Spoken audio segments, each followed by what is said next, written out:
4, 3, 2, 1.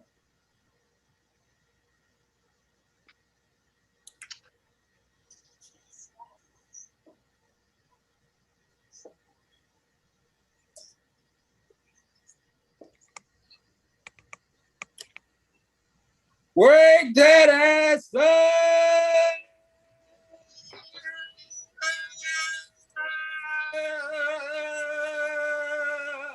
It's the Beat Break Morning Show. Good morning.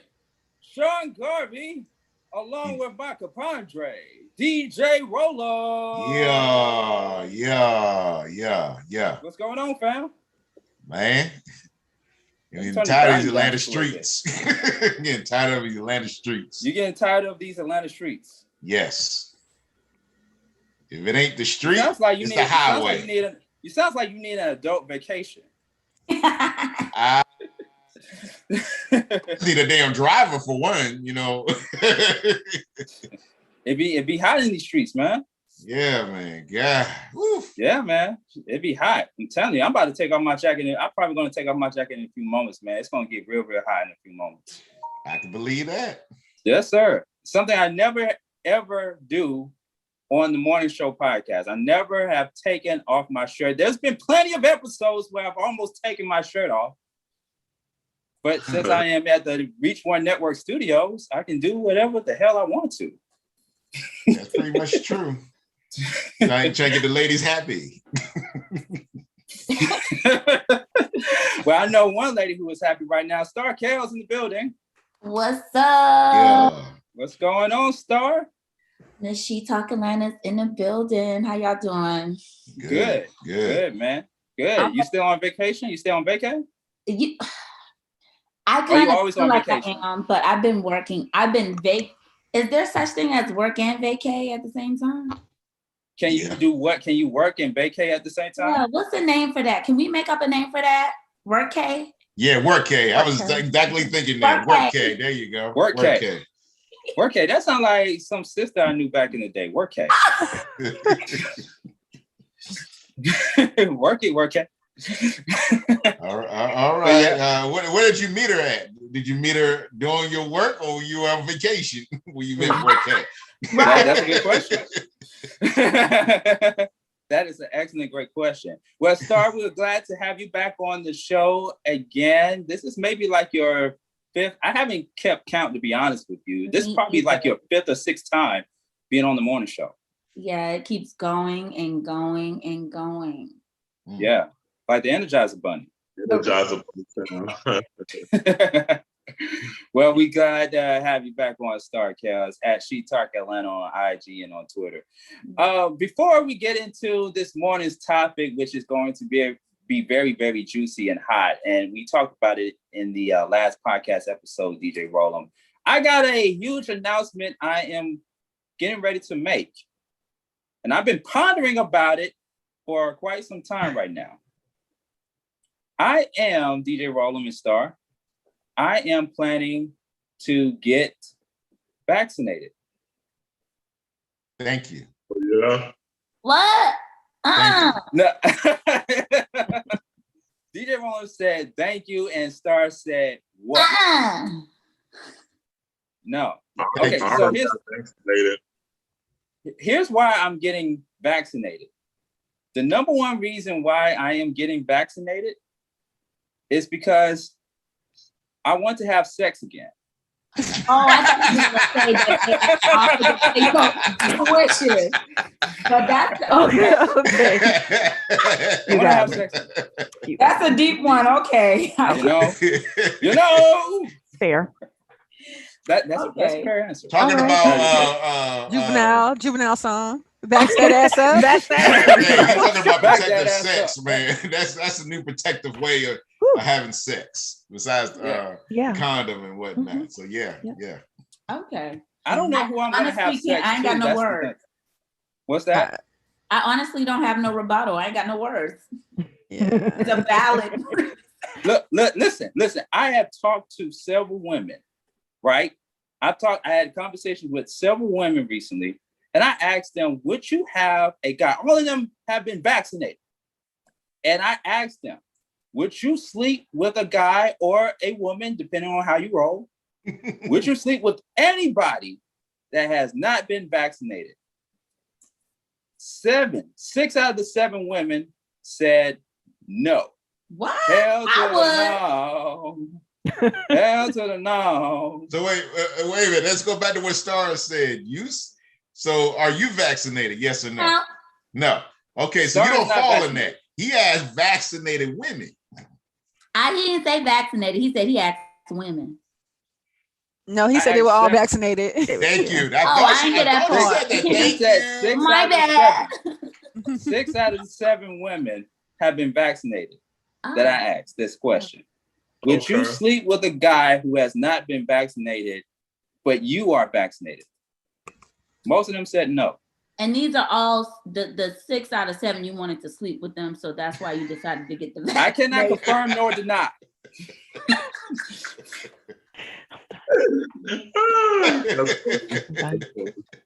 Hey man, hey, it's real out there in the streets, man.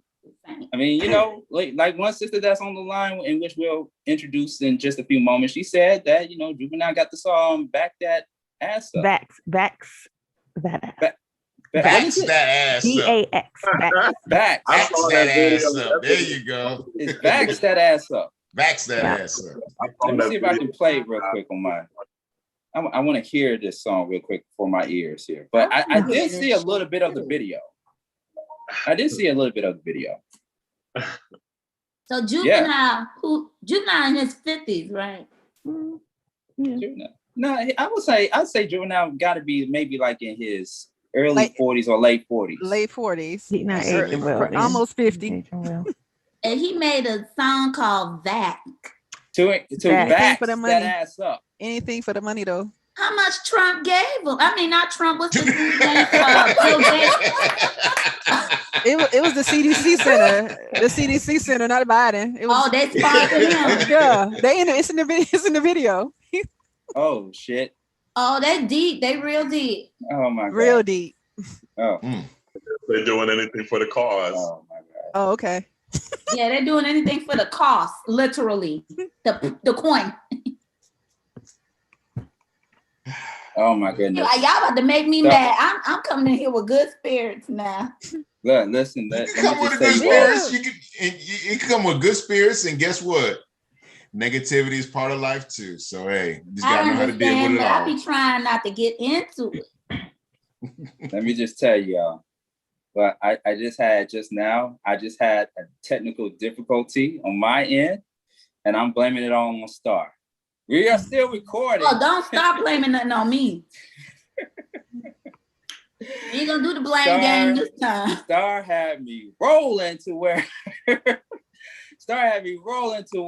the audio is the first few minutes into the podcast is kind of quirky, but yeah, it's live radio. You can't do anything about it. But yeah, Juvenile got vax that ass up. Yeah, get your ass vaccinated ASAP. I was hesitant. I was real hesitant in everything as far as like taking a vaccination. I was so against that, but because of the fact that my family on my mom's side is having a family reunion and everybody's forced to take it, and I'm going on a flight later on this year, I was forced to go ahead and just take it and get it over with. Just to get that monkey off your back. You don't need to take it to go on nobody's flight. Stop playing. Yeah, you don't. You don't. So that's what I kept hearing though. You don't. You don't. They check your temperature. Not required. Yeah. They do the normal temperature scans and things like that. They do the questionnaires. Have you had any symptoms? Yada yada yada. He just did it However, he wanted to have sex. Here's the thing, right? Which is not a bad reason, but I think that a lot of the hesitancy that has come about from not getting the vaccination has to do with a lot of stigma related to our relationship with medical care in the United States over our history here, right? Yeah. Which circles back to why I'm here. But stigma is huge. But ultimately, it boils down to personal individual choice. Like That me, part. I'm not putting my health in anybody else's hands. And since they are out here all free willy nilly And going hard. go What's up, hard boys? in the paint, For like us. ain't shit never happened, I right? ain't heard no country songs talking about vax that ass up. You know, Oh, I tell you, Lil Nas X is about to be on But Willie hold Nelson, up. come on, Willie Nelson, do something for us. Come on, Dolly Parton. from no Lil other Nas X Call, about to genres. be on Billy top of Ray and Lil Nas X and see what they can do. Uh-uh. But no, like, you know, I just don't trust other people to be responsible, which is why, you know, I wouldn't go into a situation where I'm trying to have sex with somebody and not have a condom on my own. That's putting my shit in your hands, and I don't trust that. So let me take care of me. You do you. If you're not vaccinated, you hit it from the because you will not. But Okay. no. Yeah, wait. Hit the road Okay, jack all or right. hit it from the back? Which one? Okay, I so wouldn't basically, as do long that as you anyway. come, then you all good. Nah, son. That's my thing. If you're gonna talk about just hit it from the back and be done with, as long as Cancer you come, season, you go okay. good to go. No, but no, like be responsible. And I'm responsible for me. Ultimately, at the end of the day, I have responsibilities to my children. So I'm not gonna just be like, yeah, out here in the streets and like, yeah, I'm good. I still mask up when I go out because anybody could lie and say, yeah, I've been Here's vaccinated. my card. Right. That you like what you faxed off of FedEx or Kinko's or wherever people go to get copies made these days. No, Y'all know where to go get them because I need one. You're gonna have to get one. For real. I needed to travel. Oh my goodness. But yeah, that being responsible for self. Yeah, it's individual choice. I agree with that. Like I'll watch y'all and then see how y'all do this first year. Then I might consider it next year. Yeah. And I have plenty of friends. And just to be very transparent, I am fully vaccinated, right? We kind of figured. You know. She is responsible. Like I said, I got 3 kids. So I can't be out here. So Sean, hold up. So if you ain't vaccinated, you ain't responsible. No, I am. Oh. Was that to me or to Sean? I'm talking to Sean because he's the one talking about she responsible. No, I mean she is responsible. I've known Shanta, by the way. That's Shanta Hayes, ladies and gentlemen. She's back on the Beat Break Morning Show. We're going to get into mental health in just a few moments, but yeah, I mean she is responsible. Like she said, she got kids, and she's in the profession of helping people with mental health and other things that she's doing. So she's around people. She's around people all the time, just like all of us are. We are around people. So in general, okay. In general, yeah. See stuff. I thought you was throwing shade. Oh, yeah. If I was throwing shade, you would know. You would know. Yeah, my job puts me in contact with lots of people. Like, it's like, son, gotta protect yourself, protect your neck.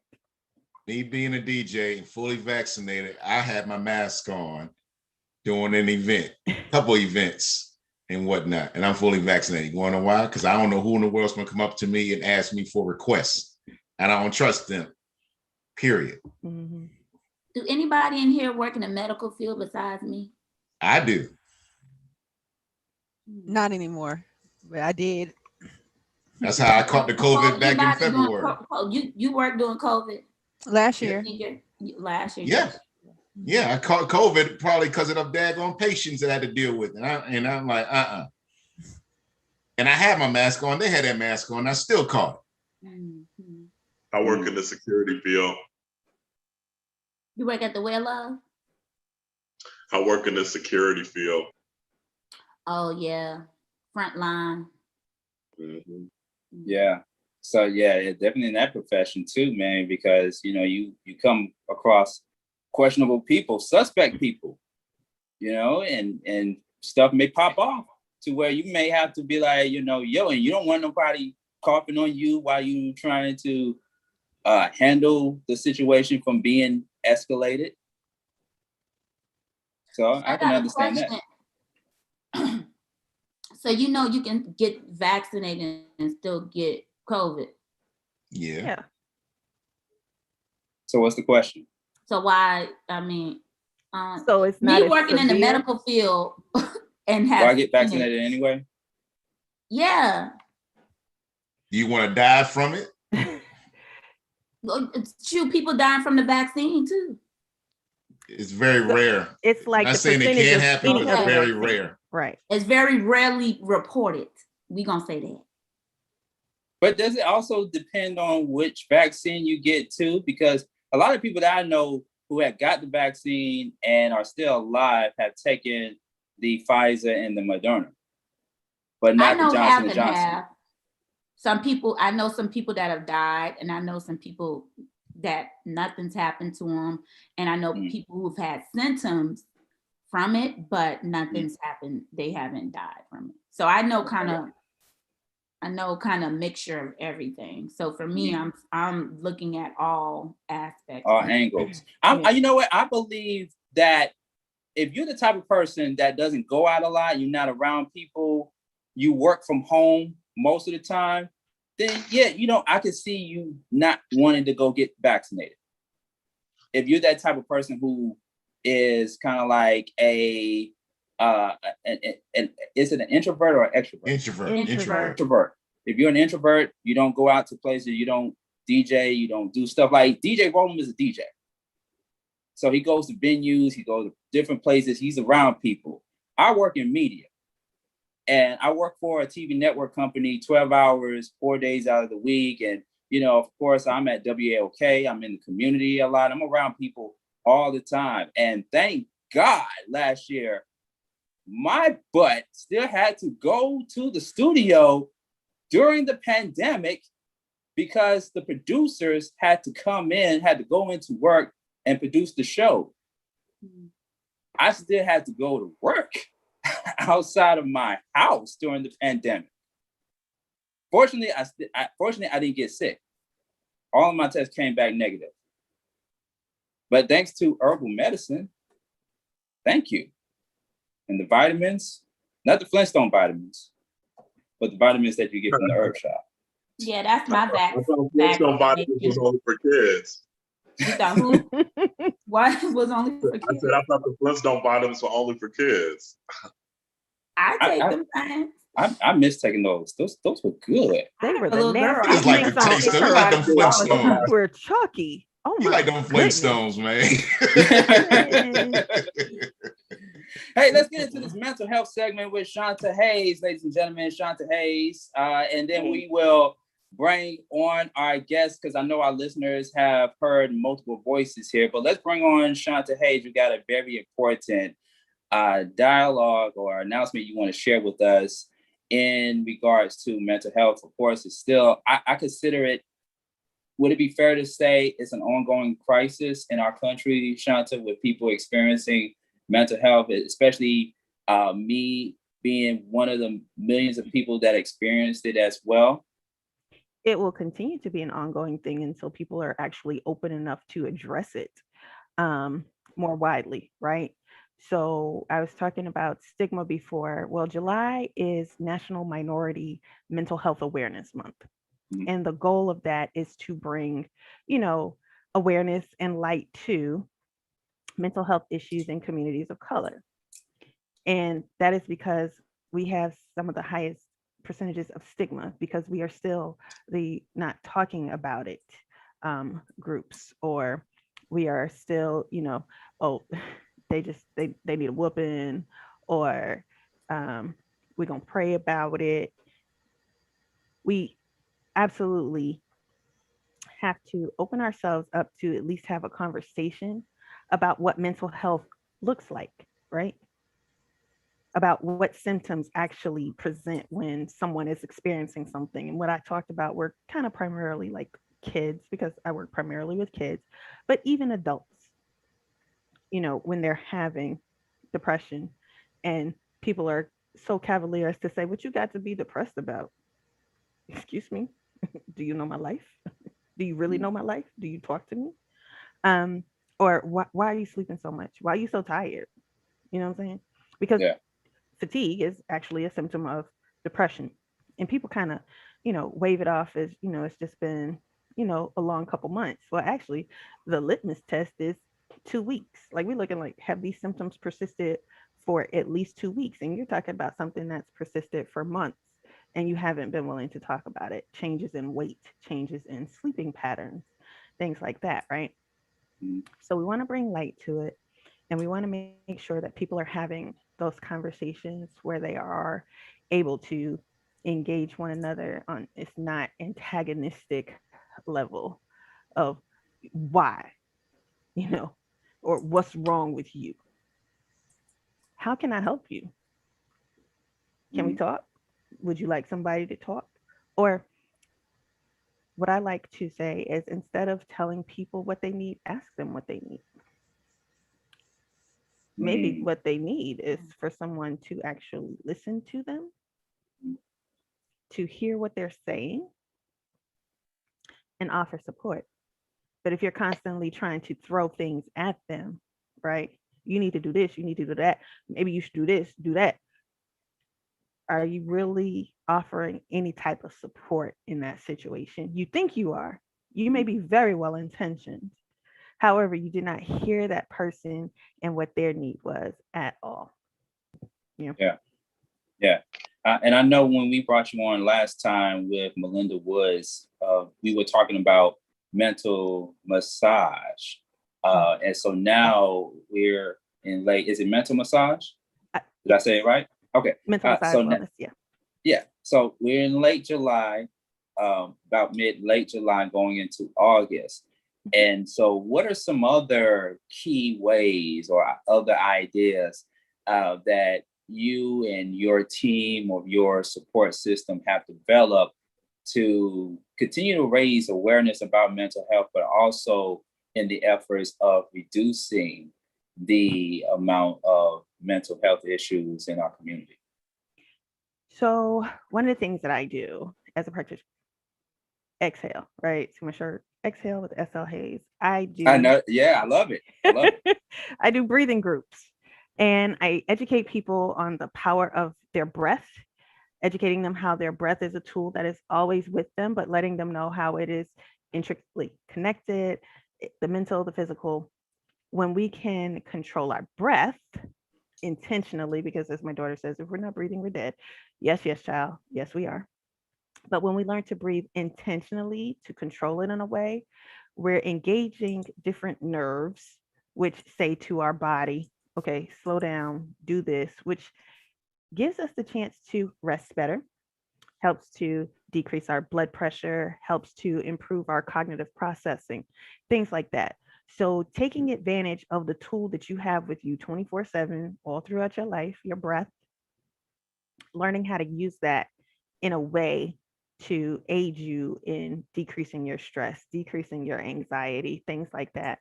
So I conduct exhales weekly. I do exhales with a lot of the clients that I work with through mental massage. And I'm actually planning a retreat in September. The exhale retreat is going to be in Vinings, to help people to come in touch with their bodies, because I don't necessarily say, oh, medication is the route. I want people to try to use the tools that are available to them, right? Like I said, breath is always with us. We're going to throw it against the wall until it sticks before I'm going to refer you for medication. Yeah. I'm going to start with this tool right here. Okay. Now, tell us about the retreat coming up, because I know our listeners out there will love to learn more about this retreat that you and your team are putting together and is already set in place. So talk to us about the retreat. Thank you. So the retreat is the weekend of September 17th through 19th at the Marriott in Vinings. And it is a endeavor for us to engage people in mindfulness and self-care, right? Because I really want people to get to the point where they are very unashamed about saying, take care of me, prioritize yourself, right? We're all working, we all have families to some degree or other. And oftentimes we put those responsibilities before we put ourselves. Like we will say, okay, I got this work meeting, I got this work trip, the kids got a recital or camping or whatever. My doctor's appointment can wait. You know, I'm that dentist appointment, like, I go twice a year. That one, I push that one back. And sometimes we sleep on the importance of oral health, right? Oral health is critical to our physical health as well. But the point is to prioritize yourself, learning how to say that without shame, because self-care is not selfish. Self-care is self-love. Self-care is saying, I love myself enough to care for myself the way I show others that I care for them by taking care of them and meeting their needs. Well, hello, if you don't meet your needs first, especially if you're, you know, I don't call myself a single parent, I'm a co-parent, but I am single because I'm divorced. So it's me and the girls. If I don't take care of me, I don't want my children to feel the responsibility to care for me. And if they were younger, they would not have, you know, the cognizance to take care of me. So I have to do that. I have to prioritize my health and myself. So I'm going to put myself on the calendar and not say no. I'm not trying to beat people over the head, but I do want to gently encourage them to take this time for themselves, right? To prioritize themselves, to put themselves on the calendar, to learn how to affirm themselves, to speak kindly to themselves, to be gentle with themselves, because sometimes life happens, we fall down. Okay, get back up, dust your shoulders off, pat yourself on the back, say good try, and let's do this again. Okay? Don't beat yourself up because life happens. But that has become all too often a thing, which I think will tie into some of the conversation later on. When we don't learn how to take care of ourselves, we don't know how to let others treat us, which happens in the dating realm sometimes. But I digress. I have a question about the retreat. With the retreat that you're saying that is at the hotel in Vinings, is that like people stay there at the hotel themselves, or they you gonna be in the So it's a weekend retreat. We have activities scheduled for Friday, Saturday, and Sunday. Okay. However, to make it more accessible for those who have yet to put themselves on the calendar fully, or who are not able to, we have a day pass for Saturday activities, which would be guided meditations. We'll do some affirmations. We're going to have massage, really take care of yourself, but also learning how to sit with ourselves, right? Because sometimes just being alone in the quiet by ourselves is a challenge. Being still is a challenge. Having that time, though, can really allow us, you know, that contemplation that's needed for some of those really deep life lessons that we, you know, are working through, and decisions that need to be made. But we are so gotta do it. So we're gonna have a nice quiet tea time. And I'm still working on a little something for the evening because, you know, I am a Cancer and we do like to do things like we turn it up a little bit. But yeah, you know, because it's okay. Sound like a calling to me. It's okay to, you know, let loose, let go sometimes. You know what I'm saying? Right.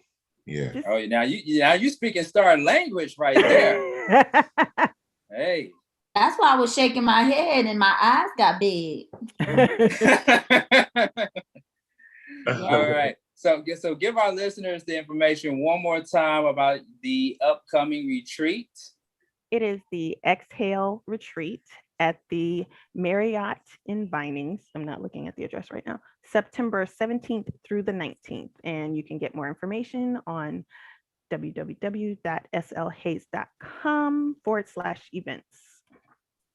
All right, well, there you have it. Please take advantage of that, ladies and gentlemen, especially in the world that we're living in right now with technology and social media. Oh, speaking of which, at the retreat, what are the requirements?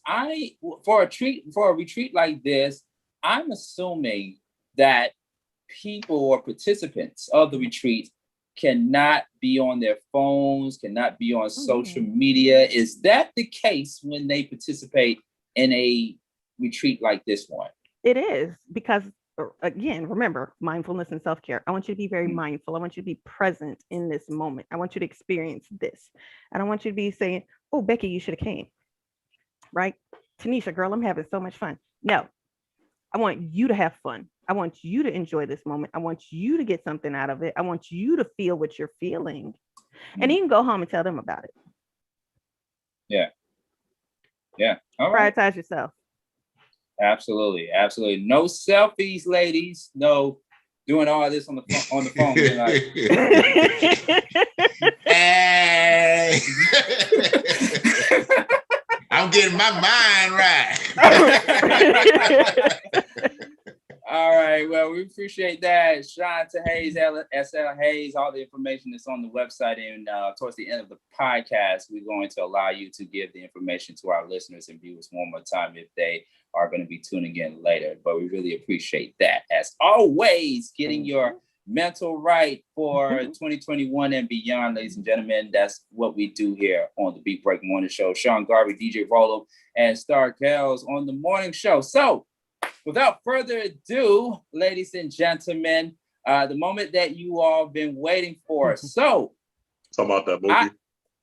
I'm talking about that movie. Let me set the stage up. Let me set the stage up because I know everybody that's on the line right now are ready to get into it. Okay. So I came across this movie one day on YouTube. And apparently this is an independent movie. This is not a big budget motion picture type of film. This is kind of somewhat like a film documentary type of thing with fictional characters in the film. And some of the people are real, or at least one person is real in that film. The film is called Dating in Atlanta. When you hear those three words, dating in Atlanta, what comes to your mind? To most people is somewhat of a negative stigma. I hear responses from people all the time saying that it is difficult to date in Atlanta. This is the city of a thousand dreams. Yes, it definitely is. This is the city of a thousand dreams. I am born and raised in Atlanta. I am not a Grady baby. I am a Georgia Baptist Hospital baby. But I have seen how the dating climate has changed over the years, the 37 years that I have been on this planet. So I was watching the video and I was like, let me watch it again.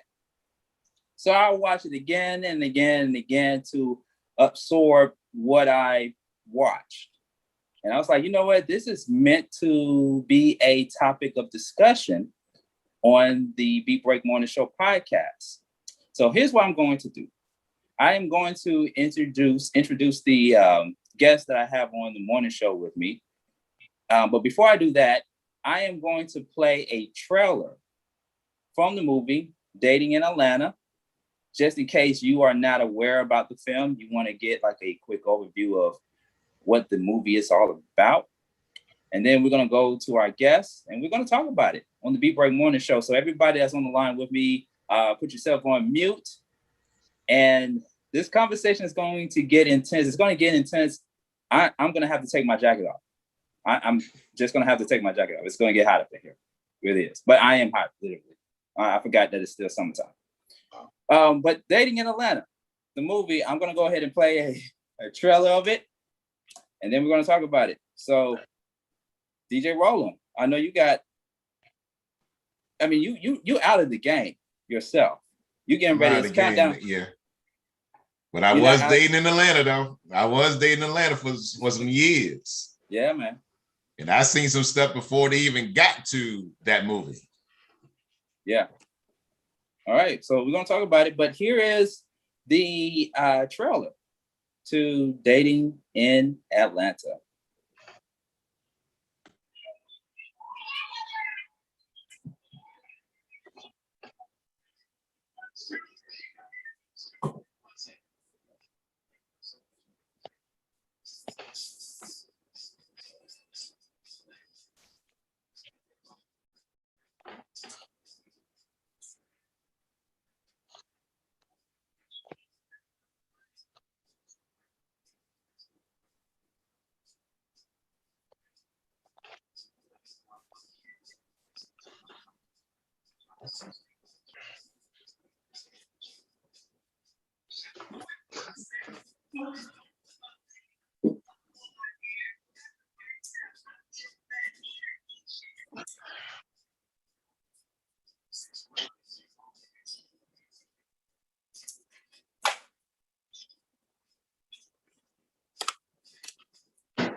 All right.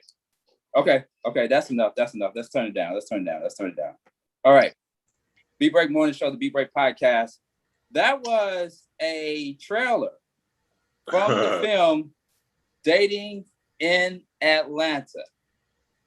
Now, the guy behind the film, Javon, I believe that's how you pronounce his name, Javon. We tried to reach out to him. He did send me a DM, and unfortunately, he is unavailable to participate in the conversation that we having this morning. So everyone saw the movie except DJ Rollum and SL Hayes saw the trailer of the film, but she did not watch the entire movie. But everybody saw the film, and including myself. I said it a few times. I saw it a few times. So I'm going to bring on one of our guests. She is a podcaster. Wait a minute. Who is this calling me while I'm doing the show? Oh, my God. Wait a minute. This is Mr. Moody. Hold on. You know what we got to do, DJ Rollum? Yep. Somebody call on the Beat Break Morning Show. We got to put them on blast. Hold on. Beat Break Morning Show. Who is this? Put the bottom of the phone towards the mic. The bottom of the phone. The bottom of the phone. Okay. Beat Break Morning Show. You have him on speaker? I got him on speaker.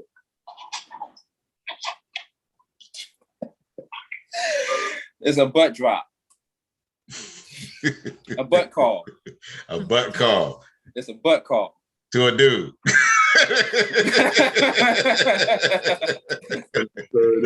Hey, we do that sometimes. Whenever somebody call into the podcast, we put them on the air. But getting back, she is a podcaster, ladies and gentlemen. She has a podcast that's out right now called The New Normal. And she cannot wait to dive into this conversation this morning. Give it up for Aretha Yvonne. Aretha, good morning. Hey, good morning. How are you? I'm good. How are you doing? I'm doing very well. Thanks for asking. Yeah, I can't wait to dive into this conversation. Can dive in. Yeah. Yeah. You saw the movie? You saw the movie in its entirety? I did. Okay. So my question to you is, are you single in Atlanta? Yes. I'm gonna go ahead and give a hand clap to that. Not in a bad way. Okay. Not in a bad way. Okay. But you are attractive. You are very beautiful. You are smart, educated. Thank you. You know, and you have your own podcast. You work. You have a career and what have you. But why the hell are you single in Atlanta? Well, I was married for 10 years. I got divorced December 2019. So, you know, even though we were separated 2 years before I divorced or whatever, but it wasn't finalized until, you know, December 2019. And then last year was the pandemic. You know, it started like I wasn't gonna be jumping out the window. I don't know. Like I had to get to know who I was first. I did try some online dating though. No. Are you tried some online dating yourself too? Mm-hmm. How did that work out? It didn't. I mean, you're still single, right? Because it didn't work. Yeah, I'm still single. No, I went on a few dates, and Atlanta, a lot of men have a lot of options, and I'm not gonna do whatever just to get somebody to, you know, date me. I'm not gonna jump out. I'm not gonna do anything like that. So it's a lot of things I didn't compromise. So I stayed single until. Just out of curiosity, were these dating apps, were they like Bumble, your Tinders, your Hinge? It was on Bumble. I did Bumble, and I also did Plenty of Fish. I did Plenty of Fish the first time. The second time was Bumble or whatever. But they all the same because all the guys on the same ones. They on all the same apps. They on Plenty of Fish, Bumble, the same dudes. Yeah, like I never heard of those when I was single. I never heard of those apps. I know about what's that one, Sean? Tinder. What's it? All right, and signature phrase, tenderoni.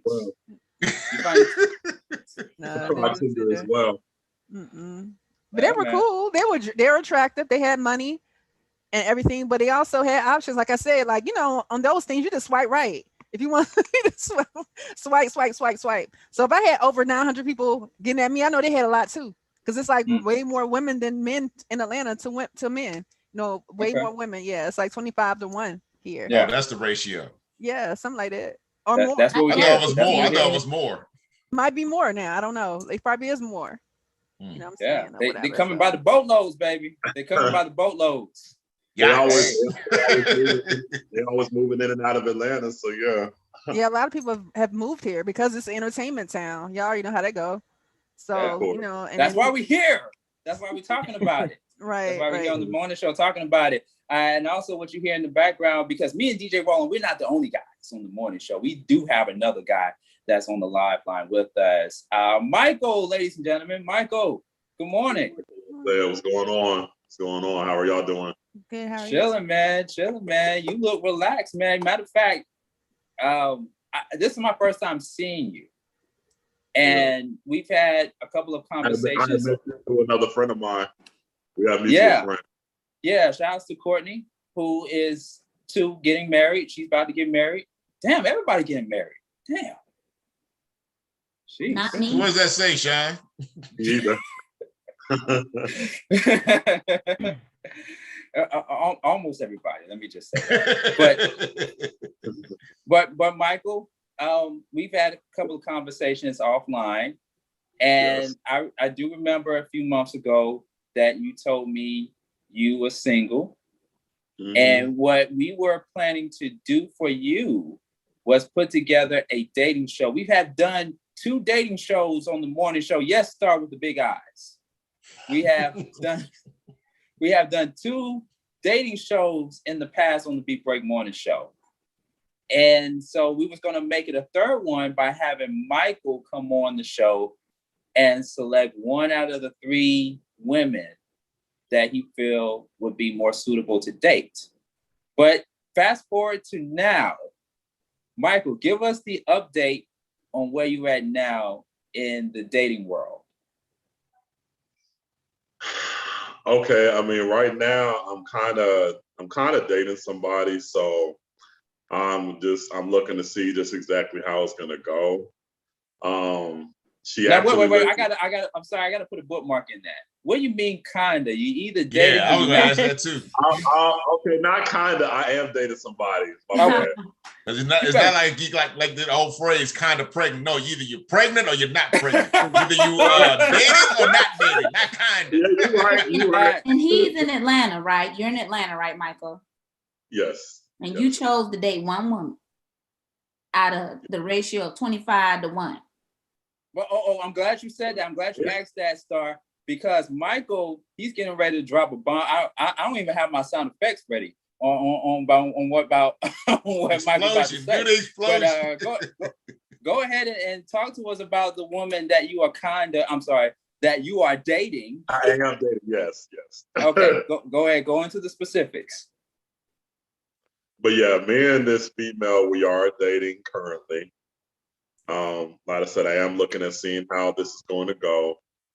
Actually, she does not live in Atlanta. She doesn't live around Atlanta or the outskirts of Atlanta. She actually lives in North Carolina. Now, I told myself that I would not date anybody as far as long distance. I stopped doing that a long time ago, but I mean, sometimes things happen, you know?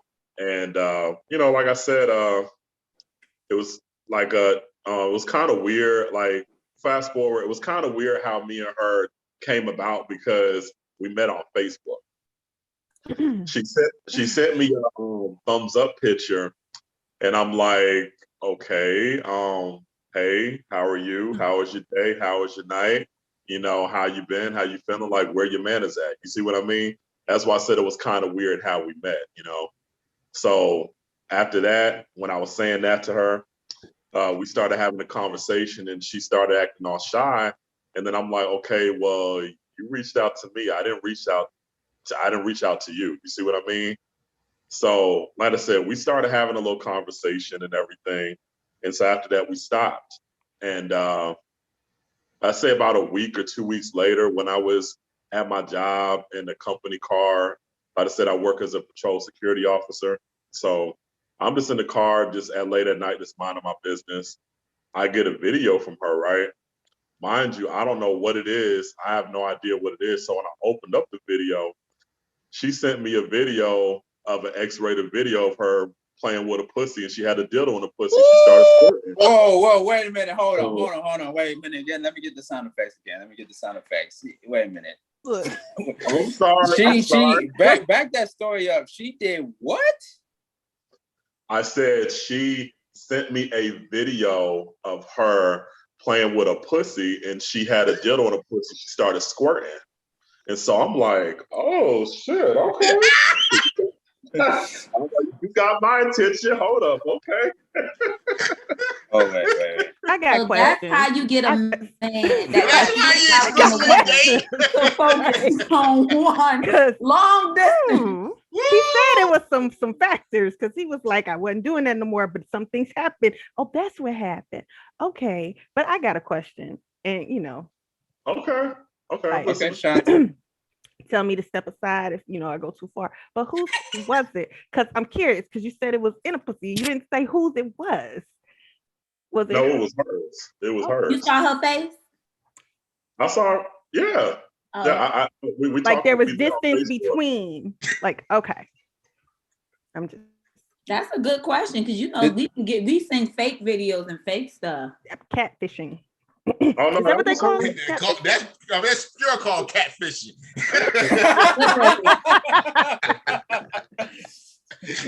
Oh my God. Damn. You said it. I did. But like I said, I thought she lived in Atlanta at first, right? That's what I assumed because when I sent me the video, I was like, I said, oh, I didn't think you could swear like that. She's like, that. I'm like, okay. So she wanted me to fuck her that same night. And so I asked her, and I assumed that she lived here in Atlanta, or at least around Atlanta or the outskirts of Atlanta. She said, no, she lived in North Carolina. I said, what part? And so I'm like, okay. So I'm looking at the phone. She's like 4 hours away. So I was trying to figure out a way to get there because, like I said, you was trying to figure out a way to get there. Yeah. That's about 4 hours. I'm a guy. I'm a man. I'm human. I got needs and wants too. Hey man, it be like that. Yeah. So y'all know I got something to say. I'm just holding it. Okay. Yeah, you hold it all right. Okay. So she came. Okay, she came down here to Atlanta. I sent her some money. So for gas and everything, so I could compensate her. So I could help her. So like I said, she came. We spent time. I showed her around Atlanta. She's like a small city type of female, and I'm a big city type of guy. So I showed her around Atlanta, and like I said, of course, we ended up fucking. And so the way I was looking at it was, I'm like, okay, well, we over there fucking, but I'm like, I mean, I want to at least get to know more about her, to at least know what I'm getting myself into, or know more about her. You see what I mean? Like I said, I didn't think I was gonna be in start dating her, but I mean, like I said, things happen. You know what I mean? So like I'm getting to know her more like on a deeper level, just to see where it's gonna go. I'm not taking things fast. I didn't say I love you, not yet. I didn't say like I love you, this, that, and the third. I don't fall in love fast. You fall in pussy fast. That's what I'm saying. That's why I couldn't do the online, because they're used to sex, because they can get it. Like, I'm not jumping in. I'm not doing it. He falls in, no, because see, this is all coming into what you were saying. He falls in pussy fast. So now he in love with the coochie. So now he want to see, can I be in love with her too? I don't want to leave that pussy alone. So let me see if I can work this out. From a long distance that he said that he wasn't going to do no more. But 4 hours away. Right. I was thinking Charlotte. She ain't Charlotte because you said North Carolina. Charlotte's 4 hours away. I don't want to say where she's at. I don't want to put that out there. Oh, okay. I want to say is she lives in a small town. She lives outside of Charlotte, and she lives 2 hours away from Durham. Durham. Oh hell, Durham. Yeah. It's Durham. Durham. Yeah. Raleigh, Durham. Yeah. The reason why I can connect, because I've been to Durham, Raleigh.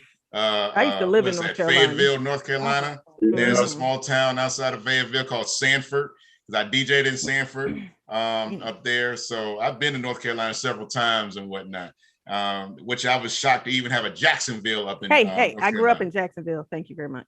No, nothing wrong and whatnot. It's just that I'm familiar with the state and whatnot. You actually grew up, because you definitely know about the state and whatnot. And I'm just feeling brother right here about dating in North Carolina.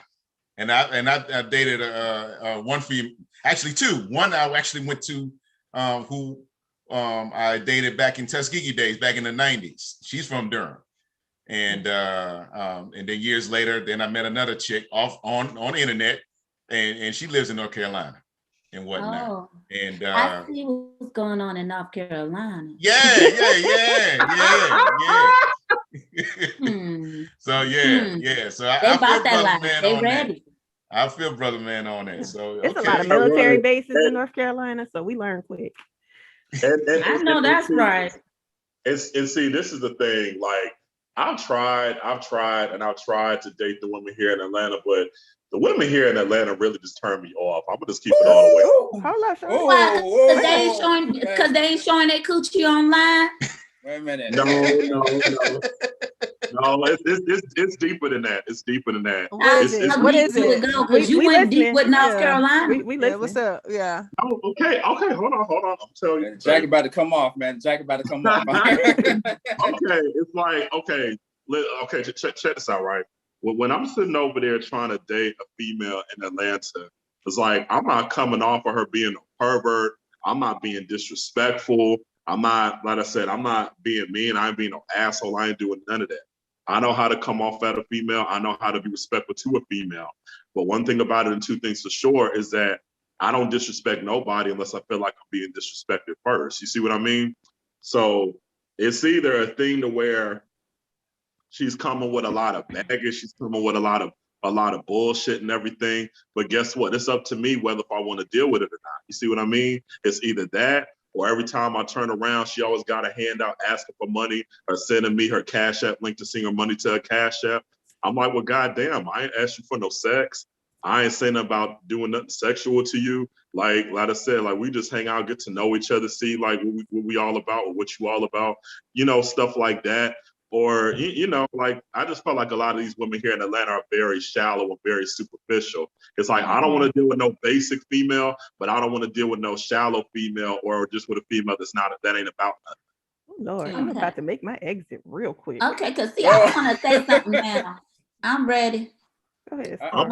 I feel Michael on that, but let's go over to Star. Okay, Star, Sean, okay. So one thing I do want to address, right? To new normal, okay, Riri. You can call me Riri. New normal, Riri. That's Aretha, by the way, ladies and gentlemen. Aretha. So Aretha made a statement. She said that there's a 25-1. It could be an 8-1 or whatever. The case 40-1. What? Right. No matter the percentage, men like certain type of women. Okay. So the percentage can be 50 million to 1. If that man want a certain type of woman, he gonna look right past about 500,000 of them to focus in on what it is that he wants. So for me here in Atlanta, I don't really have that issue as far as getting a man or whatever the case may be, or finding a man here. That's kind of more so, I guess, the type of man for me. I feel like it's the type of man that we're looking for. And if that man is in the place of being interested in one woman, because sometimes we get interested in these men that aren't really interested in being monogamous at that time, or they're in a different type of lifestyle. So that's one thing. You. Mike. That would be me or Mike. Michael. Well, before Michael can rebuttal, I want to go over to Aretha real quick and see what she said. Okay. Yeah. Now, Riri. Yes. You've seen the movie. Mm-hmm. What is your take on it? Well, it was a lot of different individuals who had different experiences. So they were just telling about how to talk about what they went through and what they were seeing or whatever. And I really feel, as far as what you said, I can't see y'all, Miss Star. I'm attracted to certain type of dudes or whatever. So you're right. Some of them are in the entertainment business. So some of them, they have like a lot of variety or options or whatever. And then they have some that's not, that has, that's their own business and whatever, their focus. But I just feel like I wasn't in a place to do it anyway. I'm healing. Like I was going through a healing process, just finishing up my divorce or whatever. And I didn't want to take in the same issues I had with him into a new situation. Because I had different dudes that wanted to deal with me, but I didn't want to do that. I wasn't ready. You know what I'm saying, or whatever. Just like me years ago. Yeah, I wasn't ready. Just like me years ago. I didn't want to do that to them or what. I mean, I just didn't want to do it to myself either. It's like wasting time and stuff or whatever. Like, so I didn't want to do that. Okay. Now I'm gonna tell you something that I just now heard from both Riri and Michael, and my experiences as well. Because, like I said, and I keep reiterating it, I'm from Atlanta, born and raised. You from Atlanta as well? Grady baby. Grady baby. All right, Georgia Baptist all the way, baby. But I hear Grady so much. So, hey, nope, I got love for you all too. Now, here's the thing. 37 years of being in Atlanta, right? I have seen how we have treated each other socially. Like this used to be, notice I said used to be the place for Southern hospitality. Right. Okay, so to kind of get a little bit deep into it, back in the day, a lot of people wanted to move to Atlanta. And I would hear brothers at times that were either from New York or LA or just other places outside of Georgia say that, man, the women in Atlanta, boy, they are so down to earth. They're not on that materialistic, they're not on that grimy type of lifestyle that a lot of these women are on in other places outside of Georgia. Like, I gotta go down there. The women are attractive, the women are down to earth, they so down to earth, nice, kind. I would hear that from brothers that have went ahead and moved down to Atlanta. And so we seen that transitional period from people before and after the 1996 Olympics, where more and more people started moving down here. And now it has become what Riri just said. She just used the keyword entertainment. This is the #1 city of entertainment. How many times have you heard people say Atlanta is the Black Hollywood? We have heard that millions of times. We hear that all the time, right? So the women that I come across in the world of dating, and they will like me because of my nice smile or how I carry myself, personality wise, but that only goes so far. And so I started studying and I realized, okay, the rhetorical question is this, and I have no problem asking any woman this question from Atlanta. Are you in search of a good, nice guy with a regular job, pays well, has potential, is ambitious, or what have you? Or do you want to date a celebrity? Which one? Because let's just keep it simple. Do you have to pick I'm one? like, is that a Sean? real question? Like, It has to be a real question in these days and age now before a movie Dating in Atlanta to exist. Because if you go and look at the movie, the entire movie, it's women on one side and there's guys on the other side, and the women on the other side are what I feel like is Real Housewives rejects. What? okay. No. So Yes. Some of them, yeah. Disclaimer. I feel like it was a. I have not seen. I only saw the trailer. I saw the very broad stroke description of, you know, like the broke man, the good man. And I was really like, what is a good man? What is a good woman? You know what I'm saying? And we had the gold digger, and then we had the cheater. And my thing is, like, those exist across the board. Like, you could be a male gold digger, or, you know, you could be a female cheater. You know what I'm saying? Dating in Atlanta is hard because people don't take the time to really get to know each other. To know each other. That part. Okay. It's Girl, like, say that again. dating in Atlanta is hard because people don't take the time to get to know each other. Like, really, like, have a conversation. Like, excuse me, I almost said a word. People was jumping in my Tinder. Like, when we going, I don't know you. You just swipe. I don't know your last name. Kick rocks. Okay. Is that your name? Hold up. Is that your name? How recent are those pictures? Like, Right. I'm sorry, excuse me. Like, what is this? We doing passports and shit? I gotta be up to date for the last 6 months. Like, those aren't the types of questions that you ask to get to know somebody, right? And dating in Atlanta does take a lot of introspection and self-reflection, right? Especially, you know, if you want to have some type of positive outcome. And I'm still in that introspective place because I just recently came to the conclusion that the type of man I like, I have not been, you know, hanging out with, right?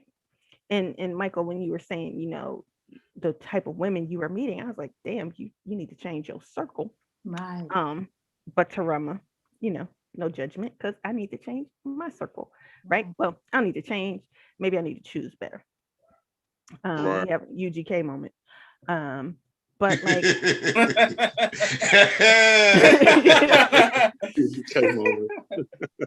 like I was talking to a gentleman. He was nice. He had a beautiful smile. He's very kind. He was, you know, but his work ethic did not match mine. What was his work ethic? So he is an entrepreneur. Was he a struggling entrepreneur? That's a good way to say it. She looks frozen. She looks frozen. Okay, Essa is frozen. No. Hopefully we'll get. Are you there, Essa? There? No, I am. No, he's not a struggling entrepreneur, but I come from a family of successful people. Like, we do shit and we keep doing shit, right? We won't just stop. And he was comfortable, and that's fine, right? But when you tell me that you're thinking about doing something growth-wise, and then you're like, don't hem and haw, do some shit.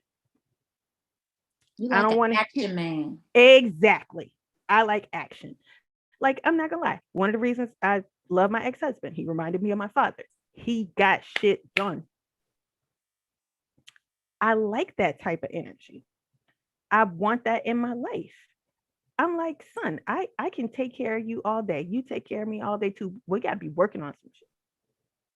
Right. And yes, I am a social worker and I curse a good bit. That's all right. Girl, curse all you want. This is a Be Brave on podcast. We good. Stigma and such, you know, we still be like, but yeah, like, be about shit. Get the fuck out there. Excuse me.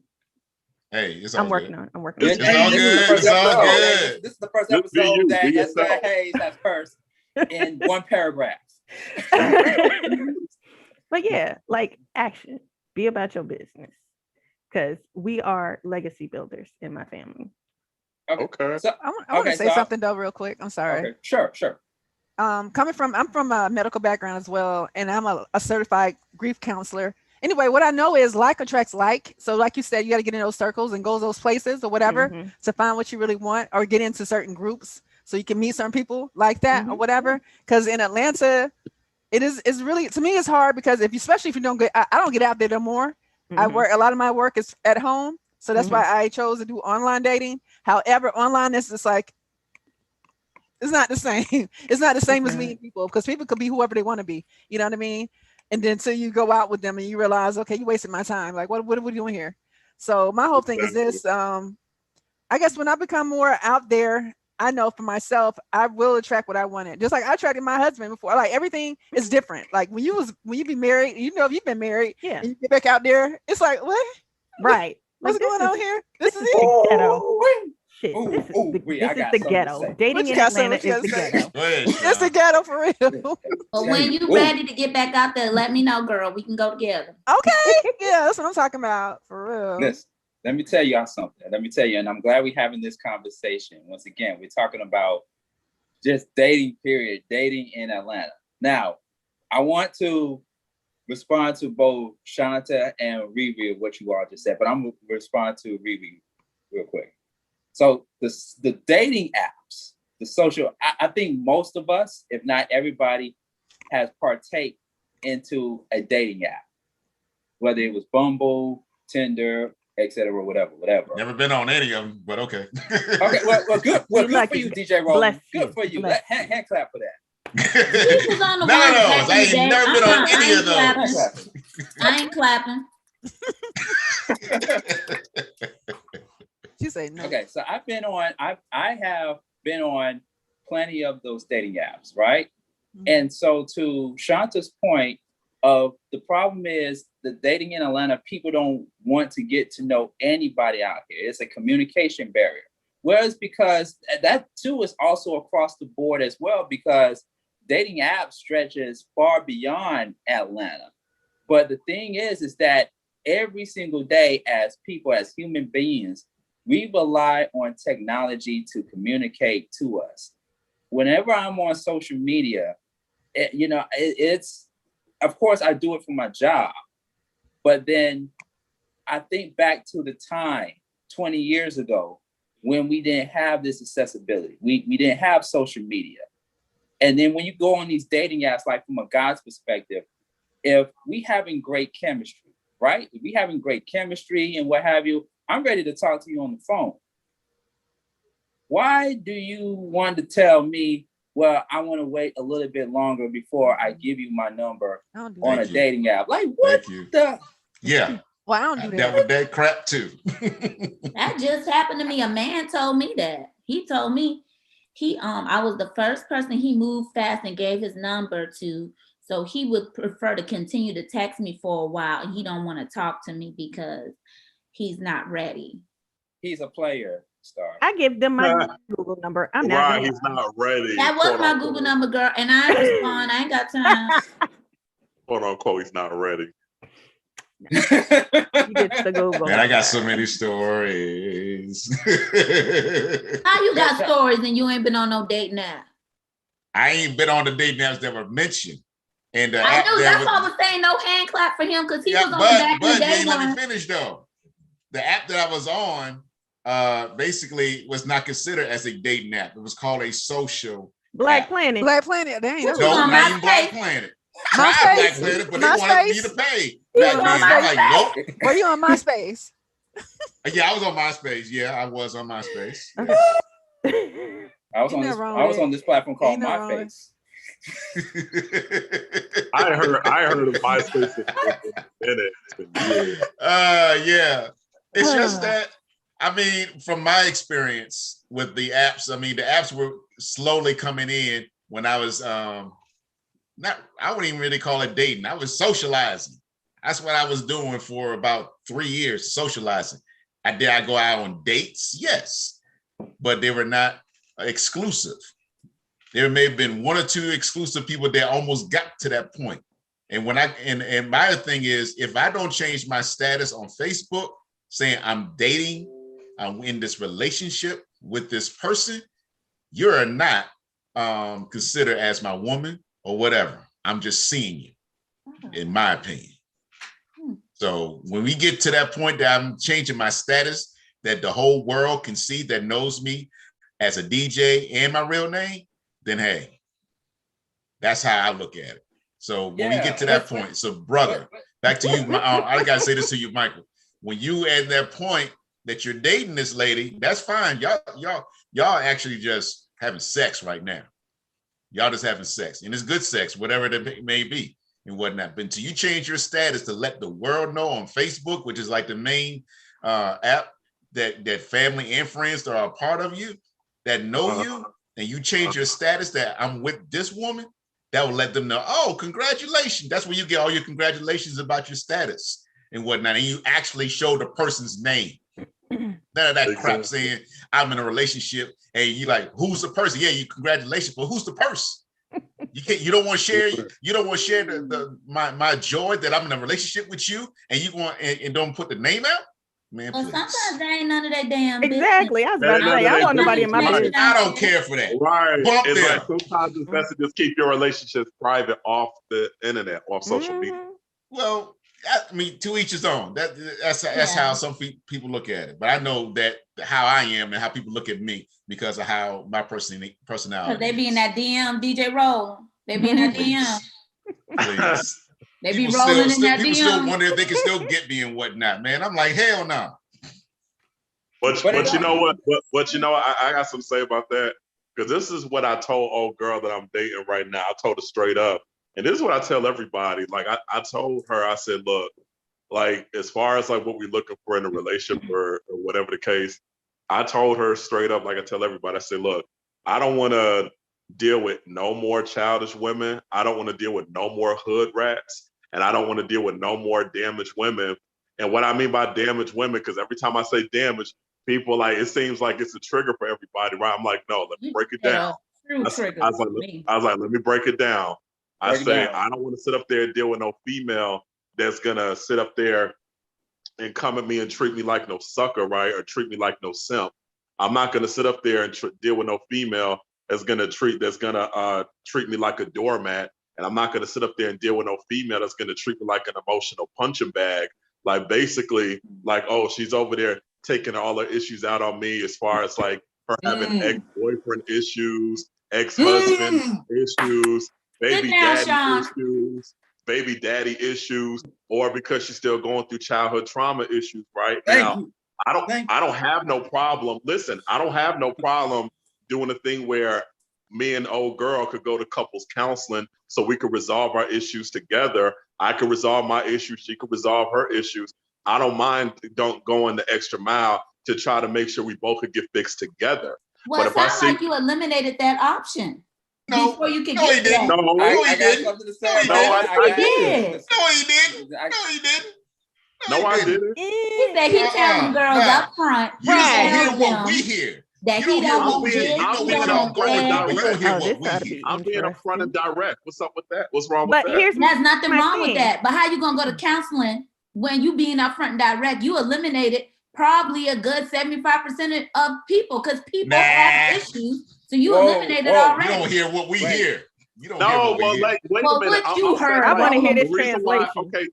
The reason why, like I was saying, as far as going to couples counseling, so like what I said, it's just like, so that way, like whatever it is that we got dealing with and everything, and it won't affect our relationship or whatever. So you mean prior to? It won't affect us in the future and everything. That's what I'm saying. But you're telling them that up front. But my thing is like, and I'm sorry, I didn't mean to cut you off, but no, you're good, girl. If we checking the energy of the person that you're with, are you having this conversation because you've picked up on this type of energy from them? Or, because it seems very like this is the push off, like, right. Because as Star says, we all come with something, right?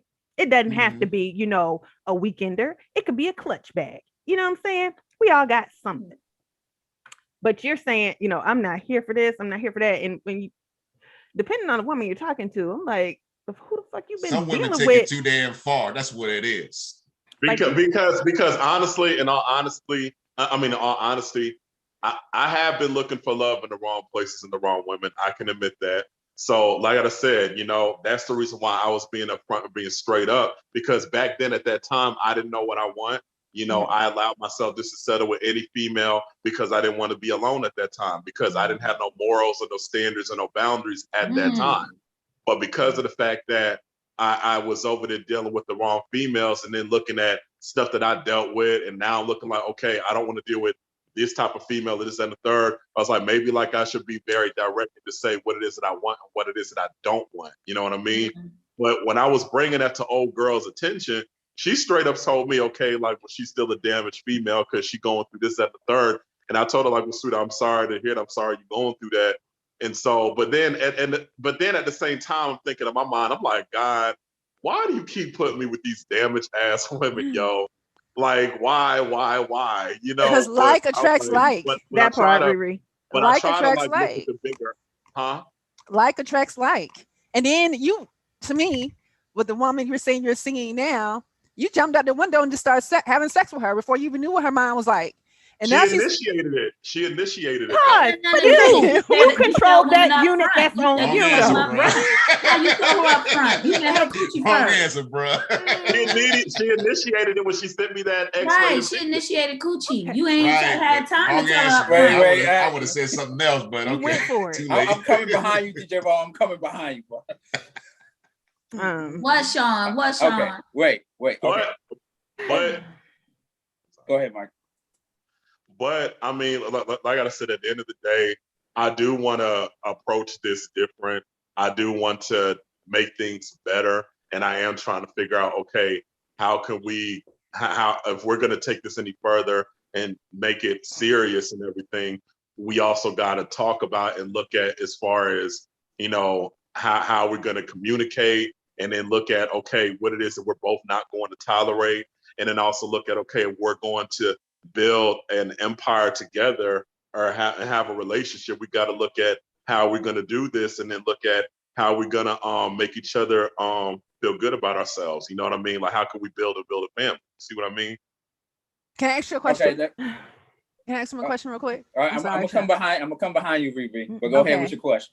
If y'all take sex out of it and see what else y'all have to offer, and see if y'all can deal with each other without sex, you'll go further that way and see, like, are we gonna waste our time? Because you know, so many people get married because you know the sex was bomb. Now they got a kid. Now they married, and now they don't like them. Like, I don't know who I mean. You see all the divorces last year because they didn't even know who they were married to. The divorce rate is sky high now. No, especially last year though, because they got stuck together. The quarantine. Got to spend time together. Yeah, and they didn't know each other. Get to know each other. Communicate. Exactly. And they didn't know each other. And then when they got a chance, they're like, "Damn, I married you." Like, you know what I'm saying? So take that out. Like, damn, what was I thinking? Exactly. Okay, I'm done, Sean. Okay, I gotta say this. I'm gonna come behind Michael and defend him a little bit. Okay. Now, he used the word damage. Going back to the movie Dating in Atlanta, Javon, the guy in the film, he mentioned that one of the women in Atlanta is the broken woman. Yeah. Broken is like damage. Let's just be 100. Damage, broken. Being that I am what I consider myself to be a good guy, nice guy, gentleman, and all that. And I had to kind of ask myself the question, why am I attracting broken women? Why am I having that? I'm sorry, I know this is your girl, Shanta. Why am I having that Jada Pinkett Smith type of vibe? How did you get to be my girl? What the hell? No, because people see Jada Pinkett Smith as the woman who fixes people. The fuck? She ain't got no goddamn degree. And even I, with letters. You said Jada Pinkett, I'm thinking entanglements. No, exactly. That's not. But here's the thing, though. Here's the thing. So I noticed that the women that I attract are broken women that have the baggage, and yeah, I understand at the end of the day, we all have baggage, we all have flaws and stuff. But I tend to attract the women that are either just now went through a divorce, came out of a marriage, was in a toxic relationship, was in a unfortunately a domestic violent relationship, right? I'm attracted, they come into me. So it's like that whole middle thing where I like you, you like me, let's have a conversation. My mindset is not on jumping in the bed with you. My mindset is on, let me get to know you. Mm-hmm. Let me ask you some questions. Let's go hang out. Let's go do this, boom, boom, boom, right? And now, if the sex happens, it just happens. And so now it's like the communication thing. This is where the communication thing gets tricky. You telling me one thing on this dating app that you looking for this, X, Y, and Z. We having a conversation. We have a communication. We like each other. We feeling each other. Whatever happens, happens. And so now you giving me a different vibe after the sex. And you telling me, oh, I'm not ready. I'm not ready to go to that next level with you because of X, Y, and Z, boom, boom, boom. So I can understand where Michael is coming from. Because it's almost like you being a dude. It's almost like you being the dude. You know, we hear the saying, hurt people hurt people. Mm-hmm. Damage people, damage other people. Okay. But Sean, you're not asking the right questions. Yeah. If you're saying, not asking the right questions? Because if you're saying these people just divorced or whatever, are you seeking therapy, honey? Like, what are you doing about that? Right. Have you found closure with that? No. These are women that tell me that they have talked to therapists. They are no. Are they continually? You know how this process goes. Exactly. You let them know that you don't even want to deal with them until they are comfortable with themselves, being by themselves. Right. They don't know how to treat you. They ain't gonna know how to treat you. You are a really good person. But guess what? I'm going through therapy too. But I'm going through therapy too. So it's like different. All parties are going through therapy. No, but y'all are dealing with different issues. Y'all issues are not the same. So you're going through therapy. That's great. And she's going through therapy too. But y'all need to also be able, like, are you healing though from it? Are you just still trying to you're figuring it out? You're targeting certain things. Oh, Riri, what's that word? Boundaries? Yes, that part. But then if that's the case, Riri, just give me a straight answer. Don't go 75, 85, and 285 to give me the answer. Just give me a straight answer and say right from the gate, like, hey, I'm going through some stuff right now, or what have you. I don't think I'm ready. Or better yet, let me just even keep it simple. If you're going through stuff, your ass don't need to be on a dating app, period. Thank you. There you go. Okay. There you go. Hold up then. So tell your little friends they need to get off too. Okay. Exactly. People are lonely. So people are seeking companionship. Get a dog. They're gonna say whatever they feel like they need to say. That's what they want to be. Yeah, and then put up confusion up there. But no. Because when you start talking to them, you'll start figuring out that that's not going together. It's not adding up. It don't add up. That's why I say the confusion. It's not confusion because you're not figuring her out. If you putting yourself out knowing that you have too much stuff going on, it ain't gonna work. It's gonna be confusing. So you'll find that out. Mislead the person who's trying to get to know you. But you'll find that out early, so you won't even waste your time. Right. Exactly. And then you like, hey, bye. And Sean, I also got something to say about the two. Sean, you there? Yeah, I'm here. Okay. Just like with that movie, right? This one dude was over there saying something that definitely I felt like I could relate to as well, right? He was over there saying, this one dude was saying in the movie when he was at the table, he was like, I'm this type of guy, I'm this, that, and the third, and I'm over here telling you this is who I am. And it's like, you have the choice to either like, you want to be with me, cool. If not, then you have the choice to move on, Like, I'm also that type of guy too. It's just like, to me, it's like, when I hear women sit up there and say that they want to be with a guy and everything that's honest, that's real, that's straight up, but as soon as you sit up there and get that and everything, it's like they sit up there and act like they can't handle the truth, and they acting like, oh, if they hear the truth, they feel like it's a life or death situation.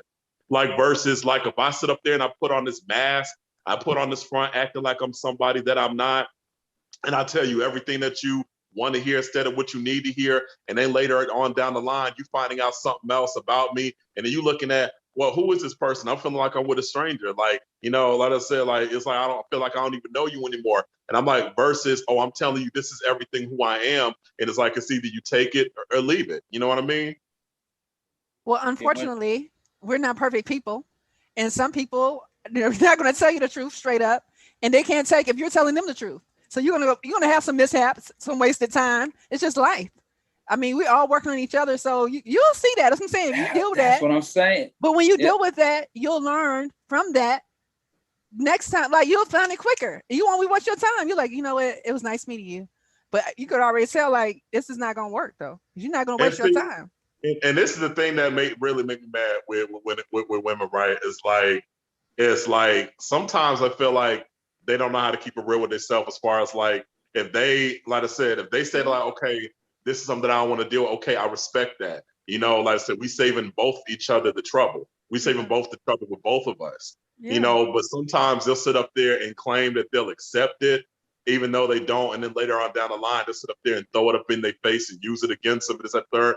And I'm like, okay, well, if that's how you truly felt from the very beginning, why didn't you say something? You see what I mean? Instead of you acting like you accepting my flaws and this, that, the third. You see what I mean? Yeah. What kind of flaws are we talking about? Bullshit and fuckery? Or like, you know, you got a baby mama on the side? Or if I got this chick, that chick, this chick, and I'm sitting over there dealing with somebody in your family, this, that, third, if I'm that type of nigga and everything, and you, like I said, you have the option to be like, either you want to stay or leave. Stay or I'm leave. not talking to you beyond ever. And then second of all, that ain't a flaw. That's not a flaw. No, that's a character choice. Right. That means you just fucked up. You just got that life. You read out here. And what woman saying she cool with all that? Right. She fucked up too. Both of y'all need from the gate. Women that I like the that, fact though. of the matter is that's who you pick who you are. Exactly. So you picking the one that accept that, and you gonna get what you pick. But what Michael is saying is that I'm telling you right out the gate that this is who I am. Either take it or leave it, and you're gonna be for certain women. They're going to accept it, especially if a guy is of a certain status. Going back to the movie Dating in Atlanta, where one of the guys was behind the table or sitting on the opposite side of the table, and he said that you women are in Atlanta are willing to accept a guy who got money, who got status, who has access, compared to the other guy who doesn't have those things, only because you're willing to accept and what you accept, you're going to put up with because of their status, versus a guy who doesn't have anything. That's just how women, he's not saying generalizing, he's not generalizing all women, but he's saying certain women in Atlanta are programmed and wired like that. Well, he was saying that we would put more up with that due to the security. The man that has more to make us have a stable life, a healthy life as far as lifestyle, taking care of the home. It wasn't based off the fact that he just does that, because he could be a lame with money, but they would put up with a little bit more because he is the provider of the household versus somebody who live with their mom. Okay, let me say this. I'm going to use an actor, for example. Michael B. Jordan. The number one sexiest, hottest man in America right now, Michael B. Jordan. He get DMs all the time. I 100% guarantee you on that, from women. DMs out the wazoo. Now, if you come across a broken woman and he is of status, he got money, he looks good and everything, that woman is going to fix herself right up to be with a guy like Michael B. Jordan. Only because because here's the thing, we live in a pop culture society, in a celebrity obsessed society all the time. I just mentioned that we on social media all the time. We communicate on social media all the time. We talk about celebrities all the time. We don't do it on this show. We don't do it on the morning show, but we celebrity obsessed, at least majority of us are. So in the world of what a black man is, or what status a black man is in, it's like, okay, he got to be a Michael B. Jordan, or he got to be, if you go back to the movie Dating in Atlanta, he got to be, and I heard one of the brothers say this, he got to be a ball player, or he got to be a rapper, or he got to be this person in order to have this sort of status for women, whether she's broken or not, to be with this guy. But let it be a guy that works in radio and making a certain amount of money. And that's the other thing too I wanted to ask. I was about to forget to ask that question. But what does it mean to be broke in a relationship? Because I've heard that several times in the film that I won't date a broke dude, blah, blah, blah. But what does it really mean to be broke? If you got to, especially in a relationship, if you got to take care of him, if you got to worry about when y'all go out, is you gonna have to pay for everything. If he doesn't have what he needs to, daily necessity things like basic needs, he can't fulfill for himself. He broke. Right. Yeah, I agree. Yep. Yeah, be Okay. self-sufficient. Yeah. So I will say this. I was once, if we want to call it broke, okay, I was broke one time while I was in a relationship, and I never had to ask a woman for money. So I would be in the position where, okay, I'm in between jobs, I'm trying to get my stuff together, but I don't have millions of dollars in the bank account. So let me just clear up this misconception here, because I hear people and certain women say this all the time. It's too many broke niggas out here. We're not technically broke. So there's levels of brokenness. And I come from all these different levels. And of course, you know, there's poor, there's in between, there's broke, whatever. I have money. I just don't have the kind of money you think you would want me to have. I think what you get what I'm saying was like, self-sufficient. Riri said self-sufficient. Mm-hmm. Star said you can take care of your basic needs. That's not taking me to the Four Seasons or the Ritz or whatever. Paying your rent, getting your gas, buying your groceries. Facts. If you can't do that, Yeah, you shouldn't be dating. No, you shouldn't be dating. No. Right. All right. Yeah, and that's fair. That's more than fair. Right. Yeah. Uh-huh. Okay. Well, what about, to Young Jock's point, you know, staying at home with your mama? But well, you still because you know he may be trying to save up money to get his own place. That's fine. Depends on why they staying at home. Right. If there's a valid reason and not a lazy reason or a mama's boy reason, and it's, oh, I got a divorce, we sold the house, I'm looking for a new one. Mm-hmm. If it's I'm transitioning, or I almost have enough money to get, you know, the house I want, the apartment I want. Cool, if I understand and know why you're doing that. Right. But if it ain't nothing valid, then hell to the no. Exactly. Mm-hmm. Yeah. Me personally, I'm gonna say this. What I'm dating for, what I would be dating for when I start dating, because I want another relationship. I want to eventually get married again. So I'm not gonna be dating you if you're trying to figure it out. Right. Or you got some other stuff you handling right now. If you got to work with your mom or you got to do whatever, you know, take care of that. You know what I'm saying? Whatever. And then and if I'm single, when you're done with that, then we might could get back together. But right now you need to focus on that, because it's just too much. Like, it's too many distractions, too many excuses we make. Mm-hmm. But I just feel like some people shouldn't date, whether they got money or not. They can get their mind right first. You know what I'm saying? And like you said, he did a lot of women going through trauma. You know, a lot of people are facing trauma, unfortunately. Yeah. A lot of people are facing a lot of stuff. Like, and some won't admit it. Some won't admit it. Some won't admit that they are going through trauma. Like, you know, you keep hearing people say, I'm fine. But you can also like tell by their actions and look at the signs, and you can't ignore the signs. Right. Like, if they sitting over, if their insecurities start coming out and they start saying little bitch ass slick shit, like trying to make assumptions that you're doing this, that, and the third, I'm like, okay, yeah, this woman is damaged. Yeah, she went through something in her past and she's taking out on me. Oh, okay, she's that type of woman. So yeah. Yeah, pay attention.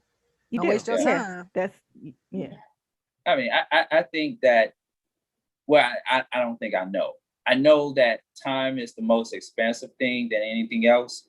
You can replace a house, you can replace a car, but you can't replace time. Exactly.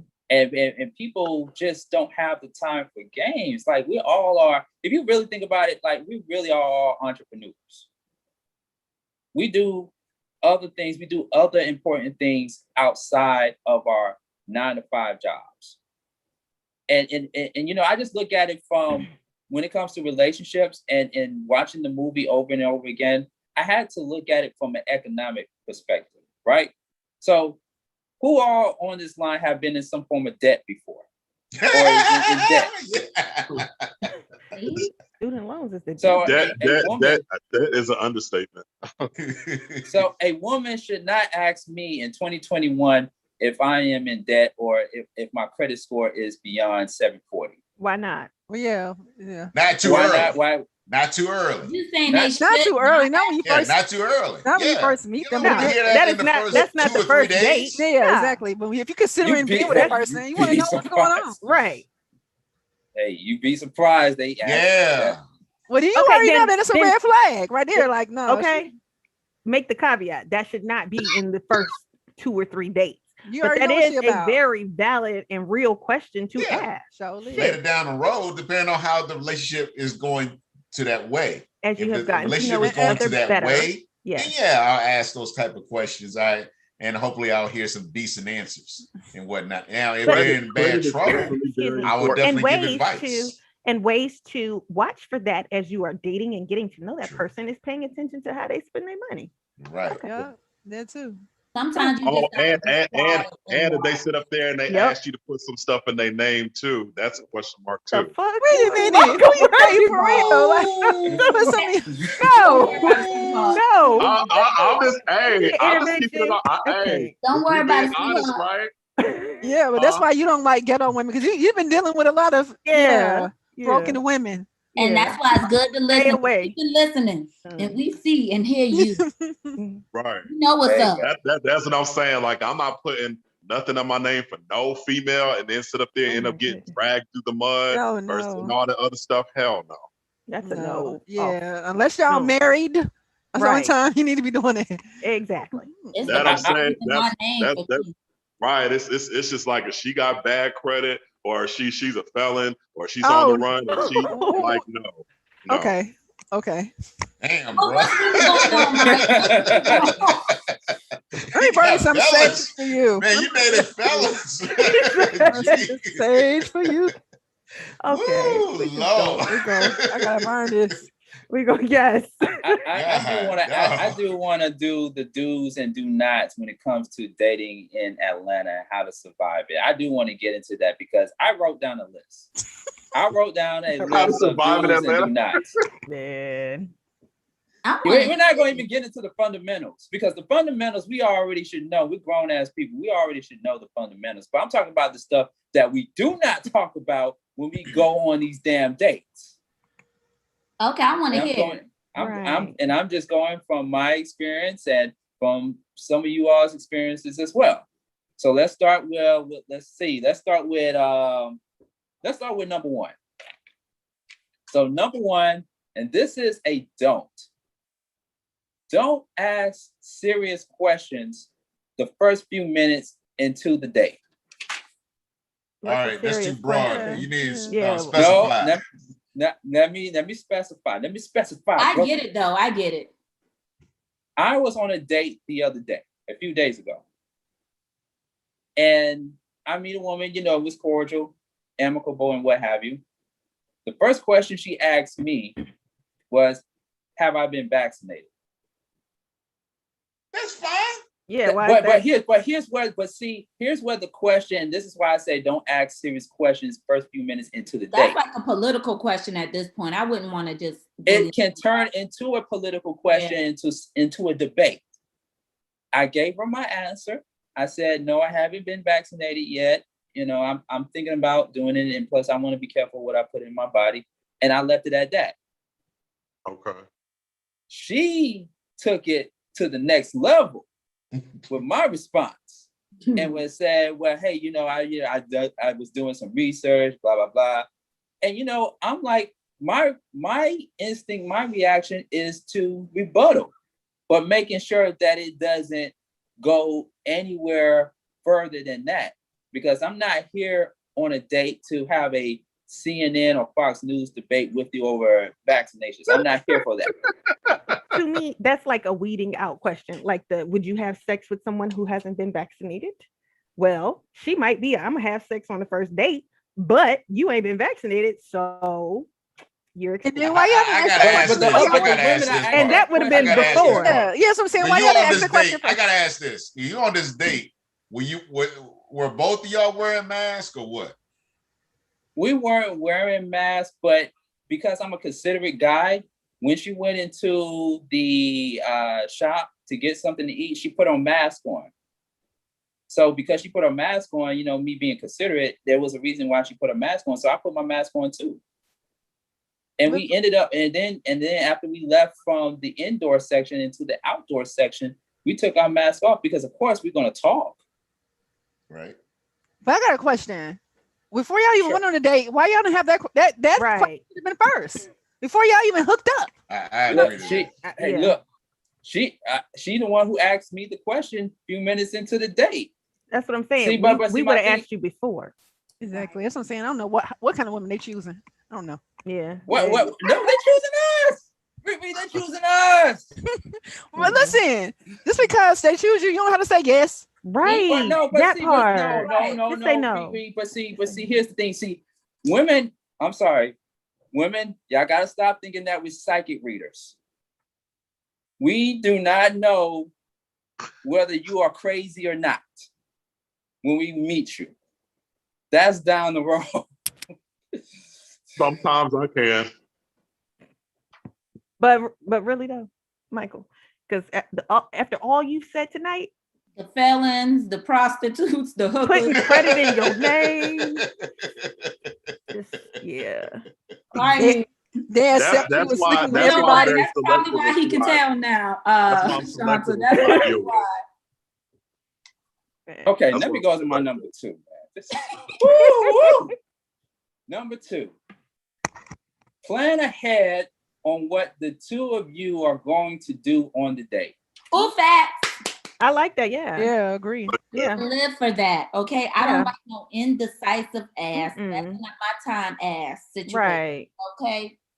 Oh, Please, this spot is closed. Oh, I used to really like. You ain't checked the weekend. please. You Yeah. ain't you ain't Google and check it out, you know. Right. Yeah. Yeah, You didn't see how many stars it has? Mm.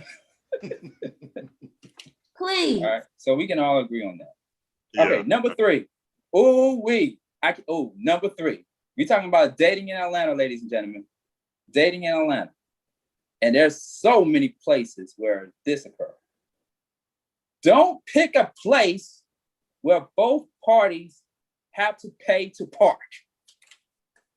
Oh man, I like That's that. everywhere. I do like I that. like it, but I mean that damn. Yeah. It's kind of slim. It's it's real hard. But I mean, if you go into like one of the like the biggest clubs or the stuff like that, or if you Or go into the fancy. very It ain't gotta be big, man. restaurant, Club. just go and if downtown. that's You if that's be on what Why are we Auburn. going to the Like, club damn. though? Why are we say. going to the club? I mean, either club That's or Michael. restaurant. Be real. Either That's club or Michael. That's what he do. Huh? But some of the places in Atlanta are not on that whole 5-star restaurant type of vibe or what have you. There are some places that are like small restaurants, like mom and pop Yeah. restaurants, eateries and stuff, and you still have to pay the park. But you like going there. You like going to that spot. Okay. Well, just hop in one car. Yeah. Or Right. I don't Do know. an Uber. Like yeah, I that's was too. thinking Uber. I was Yeah. thinking Uber. Yeah. Yeah. Well, Uber. shit, you might as well pay for parking. Yeah. Because I ain't giving the city my damn money. Oh, okay. That don't make no good damn sense. But okay. No, what? No. No. I know where Sean's going with this. Can you take a picture of that list and send me a copy? I would like to have that. Oh, you gonna get it. You gonna get it, Star. Thank you. Get it. Mm-mm. Okay, let's see. Where we at? Number 4. Number 4. Yeah. Bring enough money to pay for the date. Yes. What the world? Always. Ooh. Always. I don't have no problem being a gentleman. I don't have no problem paying for the day, paying for the tabs. You know. Is this the man bring enough money to pay for the day? I just want to be clear. I'm gonna have my money anyway because you know Right. how men. I'm not gonna be dependent on you. All right, can I go? Can I go with I still want him to part 4? I want to pay too, but what if he ain't got it though? Like I got to say something about That's part why I 4. want him to answer because I want some clarity on that. I got something. Yeah. I just read this in a group on Facebook. And this is a don't. okay, about part 4. Not only bring enough money for the date, but this goes back to the group thing that I read and whatnot. They women, it's not against you, but this is what the woman did. Do not ask for the man to pay for your kids' food. The hell? Why are you bringing your kids on a date? No. He didn't bring the kids. She didn't bring the kids. It's just that they're at home, to the kids. and she want, like, say you go to like a PF chain restaurant, and then you asking the man to, like, can you buy some take home food? That is the ultimate doing too much. No, that goes back to Michael dates. Don't do that.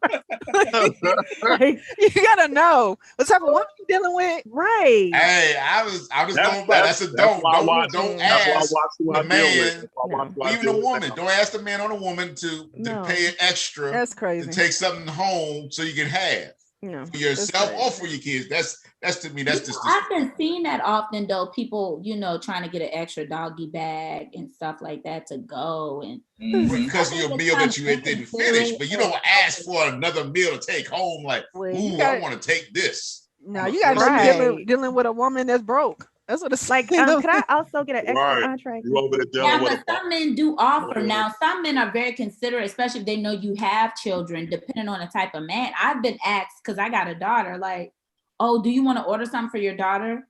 And then I'm like, oh, that's so sweet. Most of the times I say no. I probably said yes, or probably about twice, but it depends on the vibe, right? But I've had men just like, can you order something for her? And I'm like, oh, you sure? Yeah. And then what if the kids hate you? Damn. First of all, my kids ain't gonna be straight to it. Yeah, my son ain't gonna meet y'all. I mean, I gotta know. I really like you. I didn't hear what he said.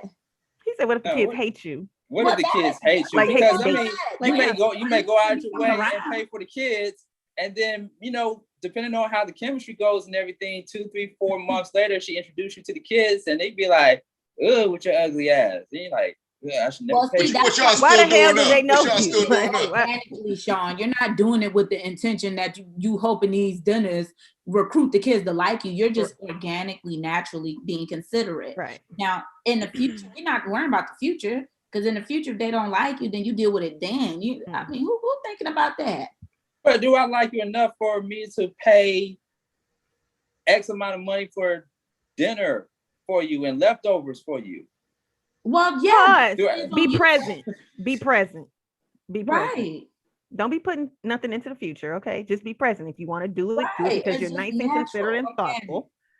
Otherwise, just let shit go. Because I might as well pay for the family then. I might as well pay for your grandmother, your auntie, your uncle, your brother. Hell, I probably may have to pay for your ex. You're taking it too far. And where are you going to eat? Where are you going to, excuse me? Where are you going to I'm just saying, I just need to know where you're going to eat it. All you can eat buffet restaurants. Oh, Lord, wow. Once again, we're talking about dating. Go to Corral. All right. Let's go to number. You can't take to-go meals with them. Nah, you can't. They weigh it by the pound. Yeah, so that's a wrap. Well, McDonald's on the way home. Ain't don't nobody want no mystery meat. No. Nobody eating that. Nobody want to eat no human. Exactly. Okay, we're gonna go to Chick-fil-A then. Chick-fil-A is closed after 9 o'clock. So it's closed on Sundays. Yeah. And they close early. You can go early at 3 p.m. What, you want me to take them a course? All right, I'll go to Quick Trip then. Damn. All right. Number 5. Quick Trip have some good pizza. Question number 5. Question number 5. Yeah. Okay. Number 5. Number 5. All right, number 5 before it gets really too intense up in here. All right, don't ask for each other's Cash App or PayPal on the date. Wait. Do you see my Whoa. face? Because what the? Hold on, don't ask me. I've been asked that question. Don't ask for Cash App or PayPal. Who are these people dating? Right. Yeah. Michael, chime in because you done had plenty of Come on now. them. Right, because you did say you weren't gonna be Cash Apping nobody no money. No more. You said that. Oh my God. Michael, ooh, it's either hookers, escorts, or chicks that are broke and they need the money. What? I'm going to echo what Young Jock said. Look, touch my pearls. I'm going to echo what Young Jock said in the movie. There are 2 different types of women out there. There's a prostitute And there is a constitute. Constitute. Yeah, he said that.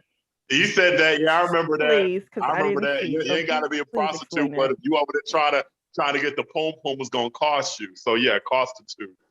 This is where the Cash App and the PayPal comes in. Lord Jesus, I can't no more. Once again, yeah, Jock is stupid, yo.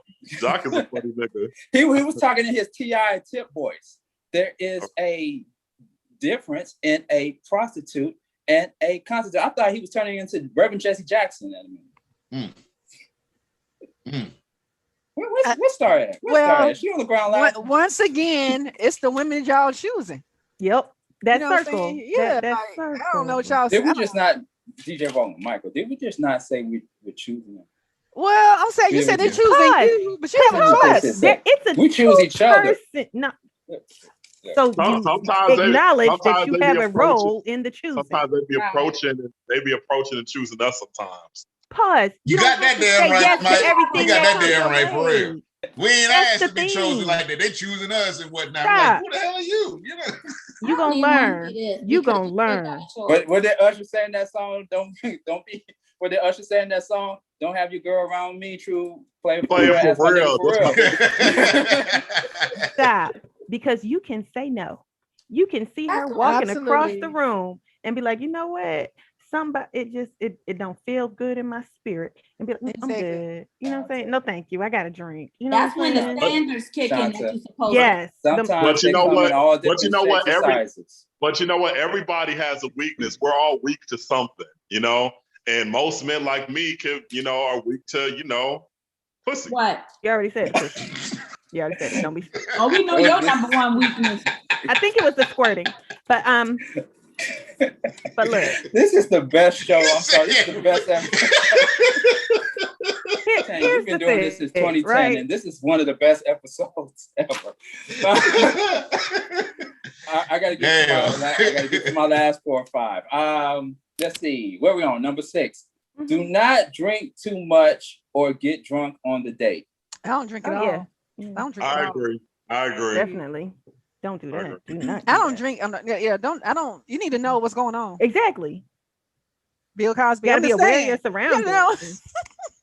You gotta know what you're taking in. Right. I grew up in that age where you don't take no drink. Nah, I'm good. What's in the fruit punch? You might have a friend that work at the bar. I don't know. Okay. Exactly. No. And like you can smell it. Like I'm saying, like Yep. like wait a minute. I remember. Hey, Sean. Yeah. Yo, I want to talk about something too. What I felt like was interesting, right? Okay, so in the movie, this guy, like, he looked like he was like this hardcore street dude, right? In the movie. Oh, I know you're talking about. Yeah. But he came out saying that he go both ways. He bisexual. Like, have y'all ever dated a bisexual man, ladies? I will say not to my knowledge. Let me tell you something. I've dated somebody and I felt like he was bisexual. I asked him. I know he wasn't gonna tell me, but it was a certain stuff he was doing. I'm glad I asked him and I watched him before I even wanted to do anything sexually. I could tell. I just know. I have gaydar. So you know what I'm saying? The question so not openly, they didn't say that. No, not openly. Like, So I have a question. To Michael's point. If you come across a guy and he tells you straight up that he's bi, he goes both ways, would you still date him, or would you date him? No, I would. That's a no. That's a no for Revy. Okay. I don't know. I've never been put in that situation, but I had dated someone who was in the midst of our relationship, and we did have a conversation, and I still continued to date in that relationship after he told me, based off of our history, but I have not. That was only that one time. I haven't dated, like, somebody has never been vocal enough to say it and me actually have a choice in the matter and be like, oh, okay, you know. Yeah. Okay. Why everybody get quiet? I was thinking about a female that just came out from being gay, and she and this now was hetero at the time we got together. She was gay for about 4 or 5 years, and as soon as she came out to be hetero, 3 or 4 years later, she had 2 kids after that. Yeah. Wow. Yeah. I'm gonna say this though, like as far as women, it's not taboo because that's what they've been doing. Like, you know what I'm saying? It's just different to me with a man. When a man is actually having sex with another man, it's gay. It's not bisexual. You're gay. It's different to me. I think Michael was about to say something, but I could feel it. So in the movie, going back to the movie, the guy says the guy who's like tall, built, or come off as a street dude or whatever, but he says that he's bi. He said he basically made a point. He said, you know, why is it okay for a woman to eat another woman's box and do all these things with another woman and still be accepted by a guy, regardless of her sexual orientation, but then it's not okay for a dude to be on another dude and a woman won't accept that. Because I will say this, I have came across plenty of women. Actually, my ex is bi, and she was on WLK a couple of years ago saying that she wouldn't mind dating a guy who was bi. So there's plenty of women out there that don't mind dating or having a relationship with a bi person. But guess what? A lot of women won't tell you that. A lot of women won't admit that. It's kind of like it's like behind closed door type of thing. Remember that whole communication thing that we talked about? You know, getting to know one another. That's one of those things. You know what I'm saying? Yeah, and that's the individual's choice or whatever. Yeah, so that's based really solely, not even off a woman, but the individual preference. Because for me, when you say gay, it's 2 types of gays for me. It's gay as a lifestyle and gay as a sexual preference. Right. Some people are fluid, meaning they, you know, just go with what they feel, and gender fluid. And they feel a woman, that's what they do. You know, I'm not here to judge that. I feel like if that's your truth, live in your truth. I think from that show, what was happening was the lady, they called her the don't trust man. She didn't trust men. She was damaged. She was the damaged one. She was in a relationship with a man for years, and she caught him banging with another man.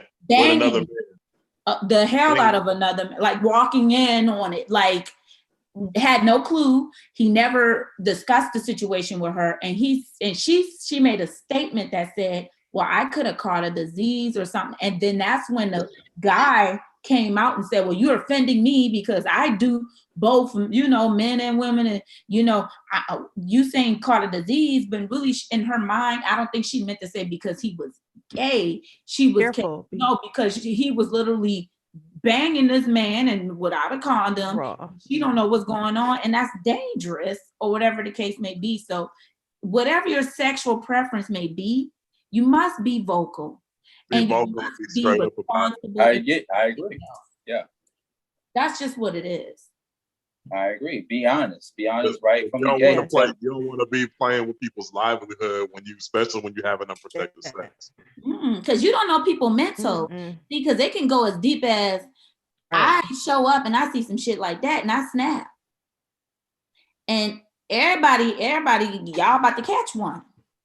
Because she said she had the gun in her car. She was about to go get the strap. Now, we've not seen these stories of people who flip out, these love, craze, you know, something happened and people just clack, clack. Like, you know, so sometimes you have to be, you can't be so selfish. And I feel like we live in a society now with the instant gratification, just like they were saying on that show. And it was speaking to my heart because people ain't willing to take the time out to get to know people. Because if you wait a little bit, you're going to see who they is. Yep. And also, you want it so quick and so fast. And then we jump into these relationships because somebody's sending us coochie videos. And then you find out later that she a little bit cuckoo, but it's too late. You not fell in love with the coochie. Because hey, Michael, I just got one question for you. Are you happy? Are you happy? So hold up. What is he happy with? Right. That's all I give a damn about right at this point. Are you happy? Am I happy?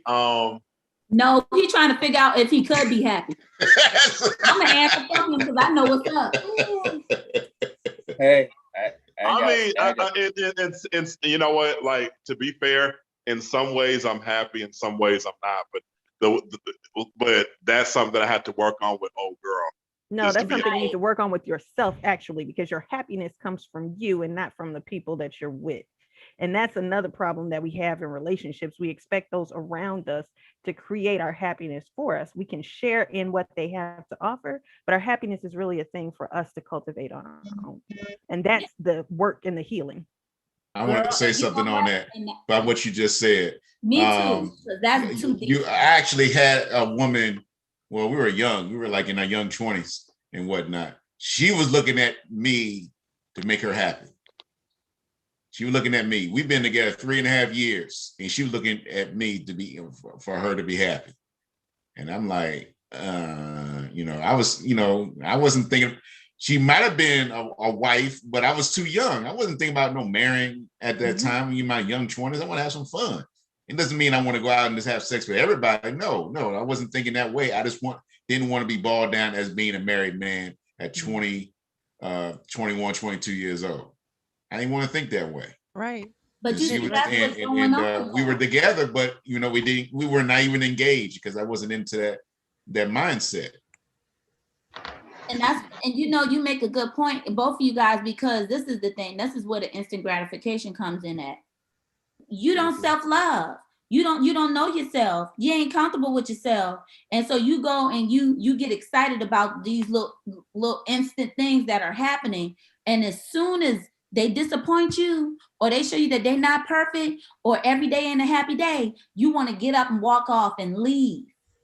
So that's why relationships ain't working. That's why marriages ain't working, because we living in la la land. And then when we find out reality is here, then we don't want reality. We want to go back to la la land. And then you go hopping in and out. Yes and no about the la la land and whatnot, because I see that the three people out of 6 have been married and whatnot, and twice. You've been married twice? Was that Riri? No, I've been married once, and I was with him for 10. I was married. Everybody's been married at least once, including me. Okay. Yeah, I wasn't. We had other issues. Okay. But you heard what she said. So how long was the marriage? Because we're talking. We was married for 10 years. We was together for 12. 10-year radius. 10 years ago, it wasn't like this. This started just happening within a 5-year kind of vibe. If you looking back at history, everything started changing within the last. I'll give it 6 years when the instant gratification. More than that, really. More than that. It was. I'll say about 15. To be honest, because that's when if everybody knows about this, the BlackBerry. When the BlackBerry came out, that was like the first official smartphone and whatnot. That's when the beginning stages of the apps started coming out. That's when the changes started coming right there. When I got my divorce and whatnot, I was Facebook wasn't even officially out yet. MySpace was the big thing and whatnot. So that's what I was getting into with the new internet role of whatnot. But my thing is this in a relationship, and it's just my opinion. Some people really agree. Some people have their own perspective of it. If a relationship lasts when shit happens. When shit happens and y'all correct it the best way it possibly can, that's a forever relationship. If the shit happens and it doesn't get corrected and it still keeps continuing, that's when the relationship ends. I'm gonna come right behind you, and then really quick, I'm gonna go through this list and put a bow on this conversation. But I want to say this. Speaking from a person who came out of a 2-year relationship, my ex at the time, and this is just from what I gathered and interpreted so far, my ex at the time didn't like the quote unquote uncomfortable conversations that we had in the relationship, which took us into the place that we are in now. And I feel like there are people out there that want the 1950s sitcom relationship. Not saying that two people have to be in separate beds with each other, or the husband comes home and say, "Hi, honey, I'm home. What's for dinner?" But in this new era of relationships and marriages, it's like what the older folks would tell me, or what they would tell younger people. You want it so easy. You don't want to put the work in it. You all want things to be so easy. Inconvenient.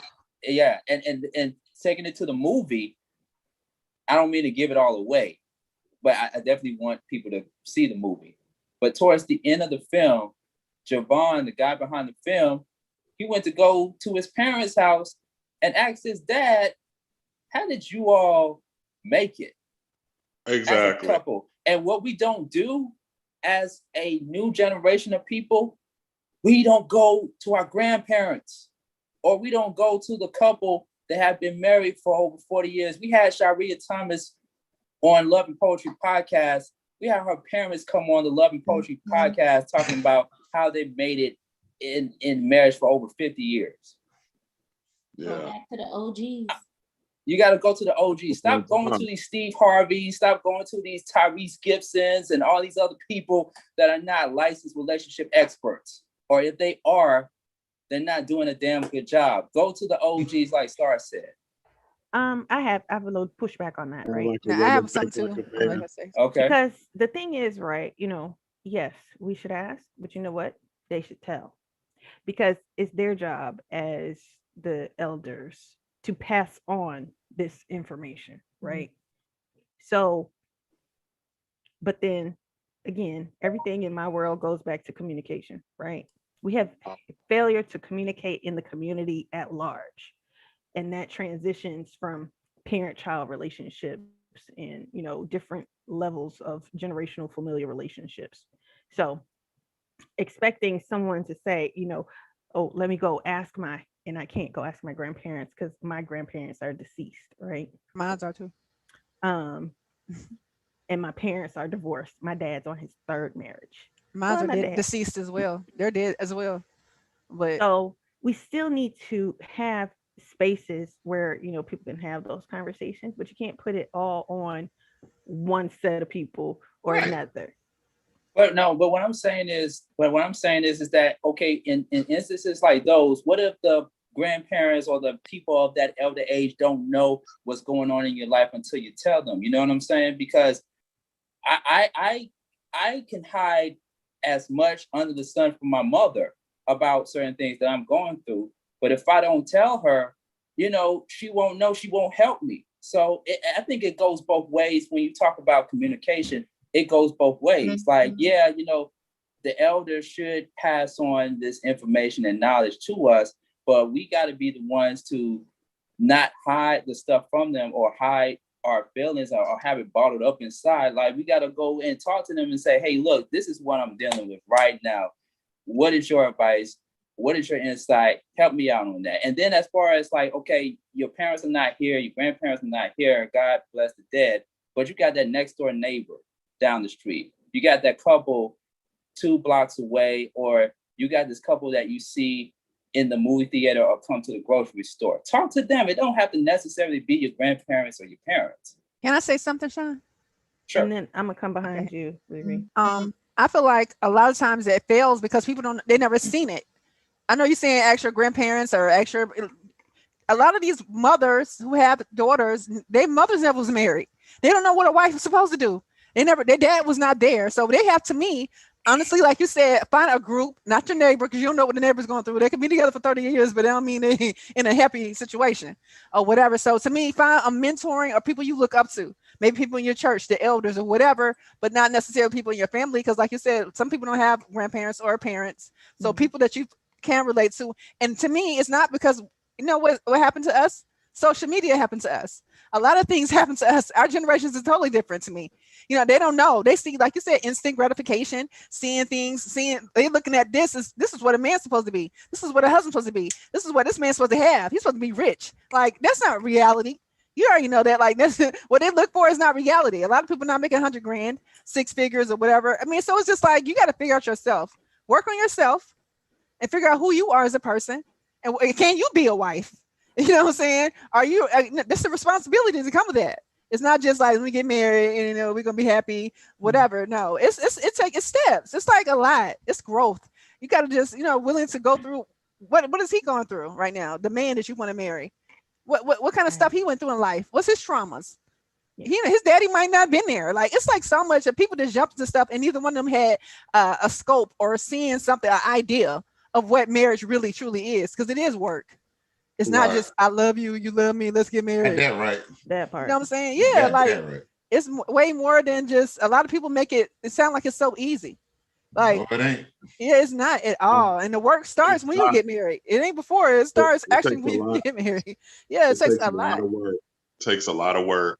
Yeah. And then Sean, like, see, that's the thing what you were saying too, as far as like having an uncomfortable conversation and everything, as far as with the female.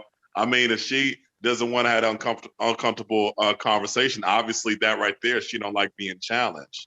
You know what I mean? She don't like being challenged as far as like, okay, talking about things that may be uncomfortable, but like I said, it's going to be a lot easier for you and the other person in the long run and everything. So that way, once that's being said or being talked about, like I said, you know, you ain't got to worry about it later on. You see what I mean, Sean?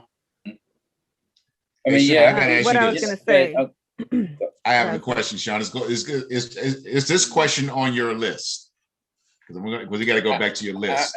I got a few more, maybe just only 3-4 more questions. Well, not questions, but the do's and do nots. Okay, I have a question on this. Let's see if that's on the list. What is your purpose of dating? Is that on the list? What is your purpose of dating? For dating? Yeah. Like, I want to get married again. Like, low key. Is that on the list? I'm not gonna waste my time with people that's just trying to fuck around. Exactly. I want to get married again. I'm looking for a partner, someone I can build with. Yep. If that's not where you are, it was so nice meeting you.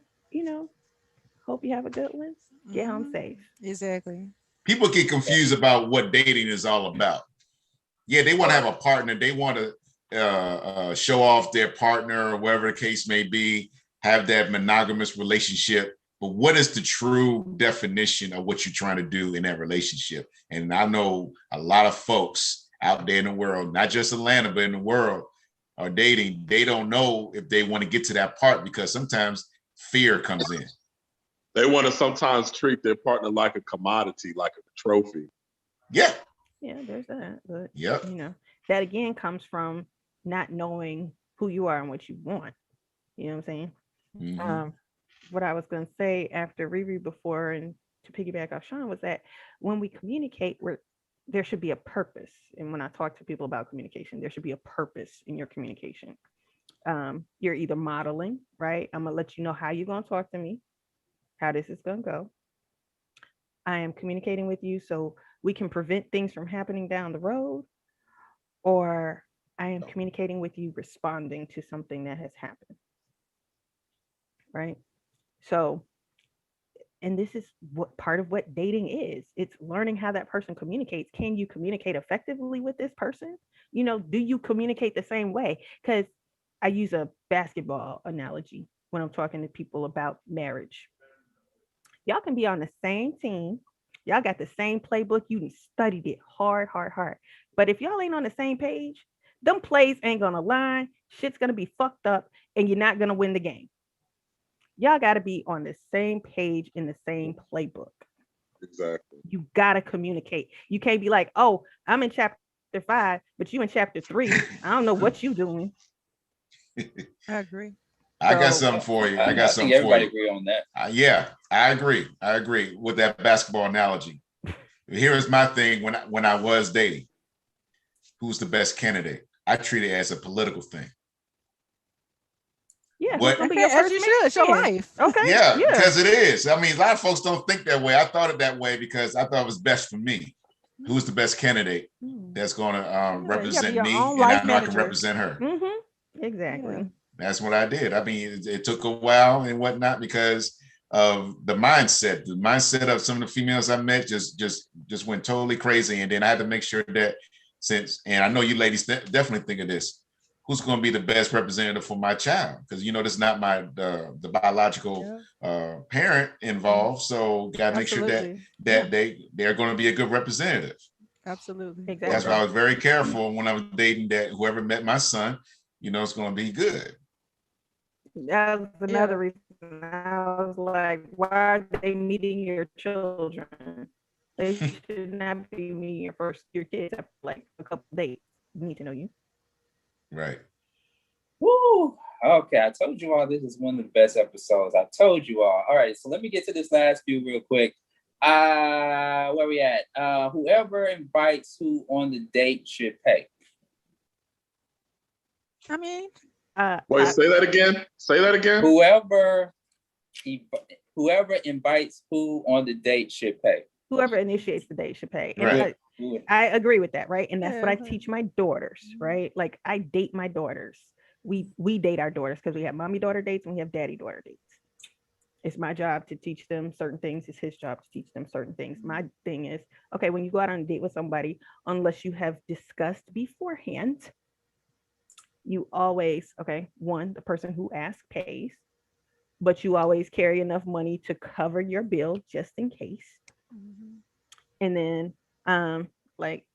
unless you said go in Dutch should not be on the table when you get to the restaurant.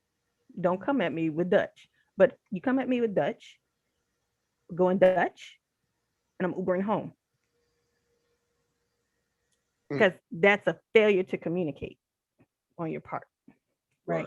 Because what if I wasn't prepared for that, right? Right. So yeah, that's all how right. The Hayes girls are being raised. Yeah, that's how I was raised anyway. I always had my own money. Don't play with me. Yeah, that brought me to the earlier part of the list. Make sure you bring enough money to the date. Always. Yeah. Yeah, man. Yeah.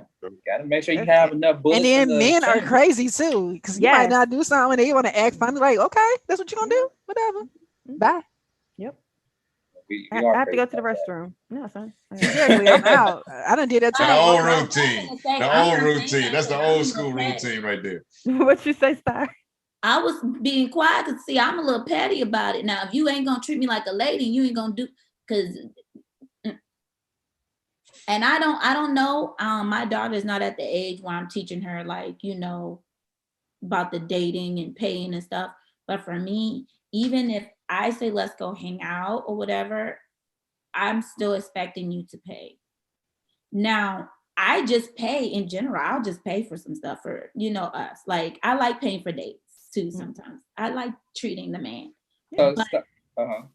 But naturally, I don't care if you asked or I asked. If we're dating, you already know what type of female I am. So if I say, honey, I want to go out, it's still on you, honey.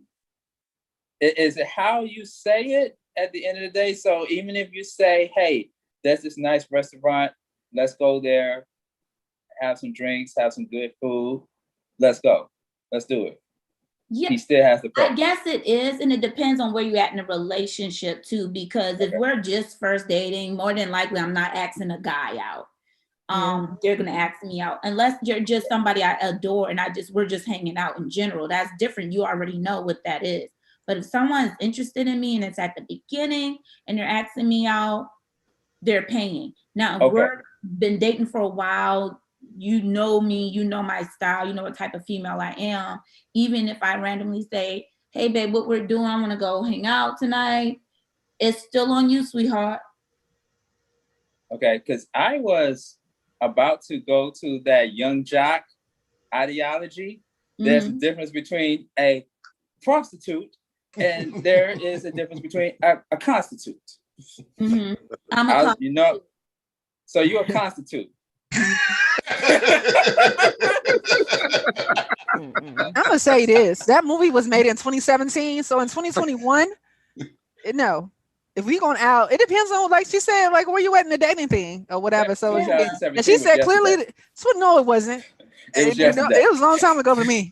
It was a long time ago to me. No, it wasn't. Yeah, these years, after 2000, these years have went by quick. Yeah, but it wasn't yesterday. It wasn't for me. It wasn't. Okay. But for I'm you, say all right. that, yeah, for me individually. But like she said, the guy got to know who you dating. You got to know what's going on here. Cause not like me personally, I'll say like, let's go out, and I'll put my card out, and usually they give me my card back. Like, what you doing? Right. You know what I'm saying? So they're I not initiate, yeah. Mhm. but them say, put that back up. Yeah. Type of thing. Okay. The guy that I had been dating for a little bit, like he looks at me like I'm crazy. Like he like, come on. Yeah. Like feels like nah. Yeah, don't do that. Yeah, exactly. No. So you see, Michael, see the kind of guys we date, then we already know. We'll initiate and then just give it back. So that's probably what you gotta look at. Hey, I Hang know around we us. muting. I know we muting R. Kelly. I know we Just playing muting with R. him. Kelly. But y'all gonna make me pull out that Notorious B.I.G. and R. Kelly song. What song is that? What song? What song? Oh, I know a song. Y'all gonna make me pull that song out, man. don't do it. Don't do it. You must Don't be do used it. to me spending.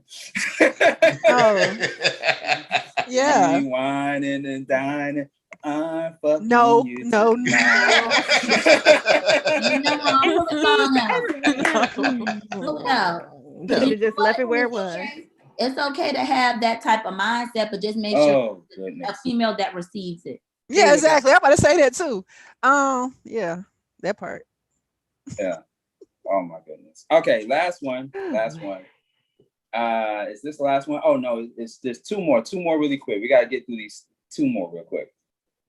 Don't talk about yourself or make it all about you on the date. Oh God. Yes. Oh, Hello. Yes. Lord. Lord.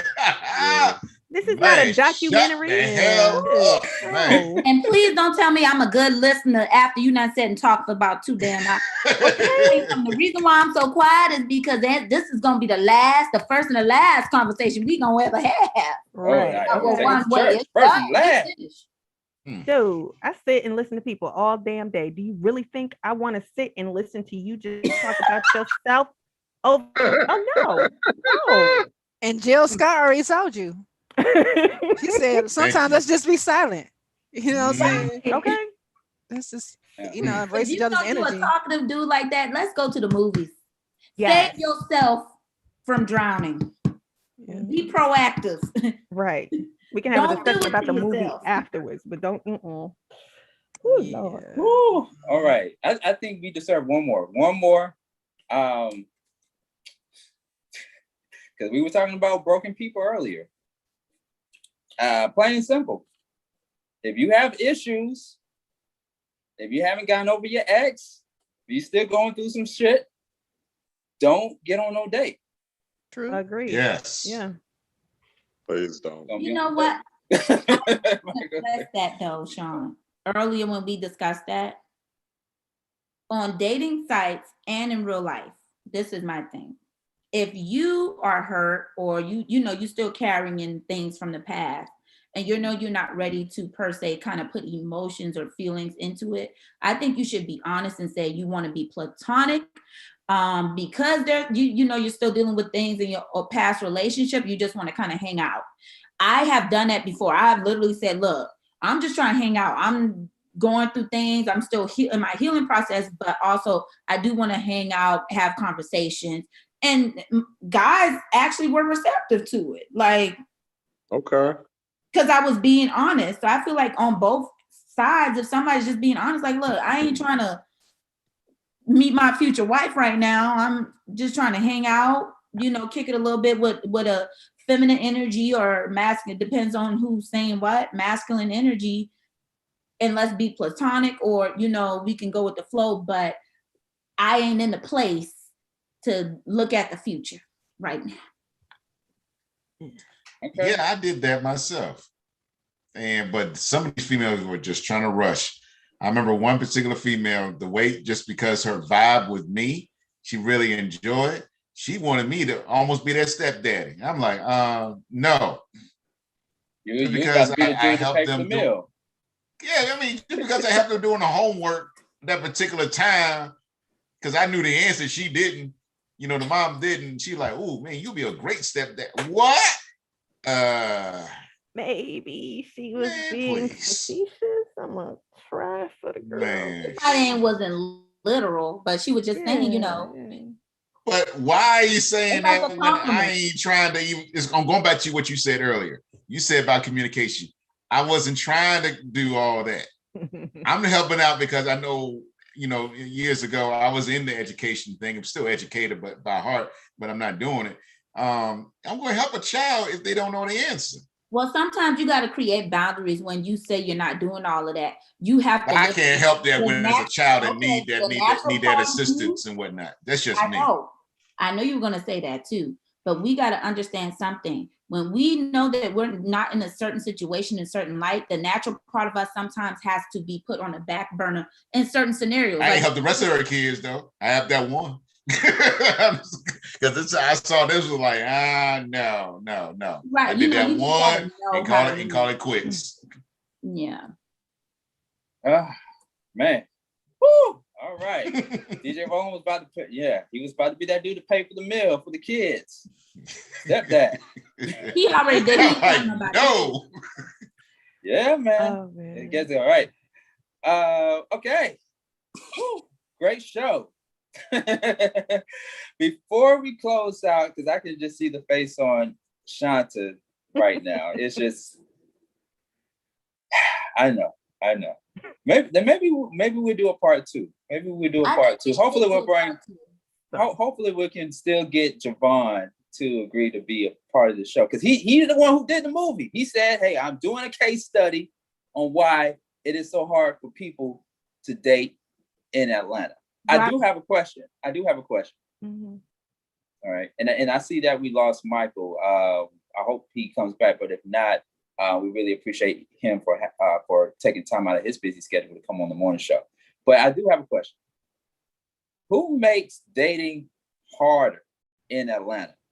Is it the men or is it the women? Both parties. Sean. Yeah, it's only why? You can't. I just had to ask that question. I had to ask that question. Like Javon in the movie, asked the guy who lies the most, men or women? Men. I don't know.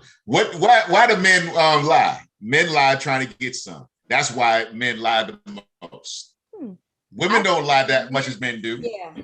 Men make dating harder because they come in with the lies.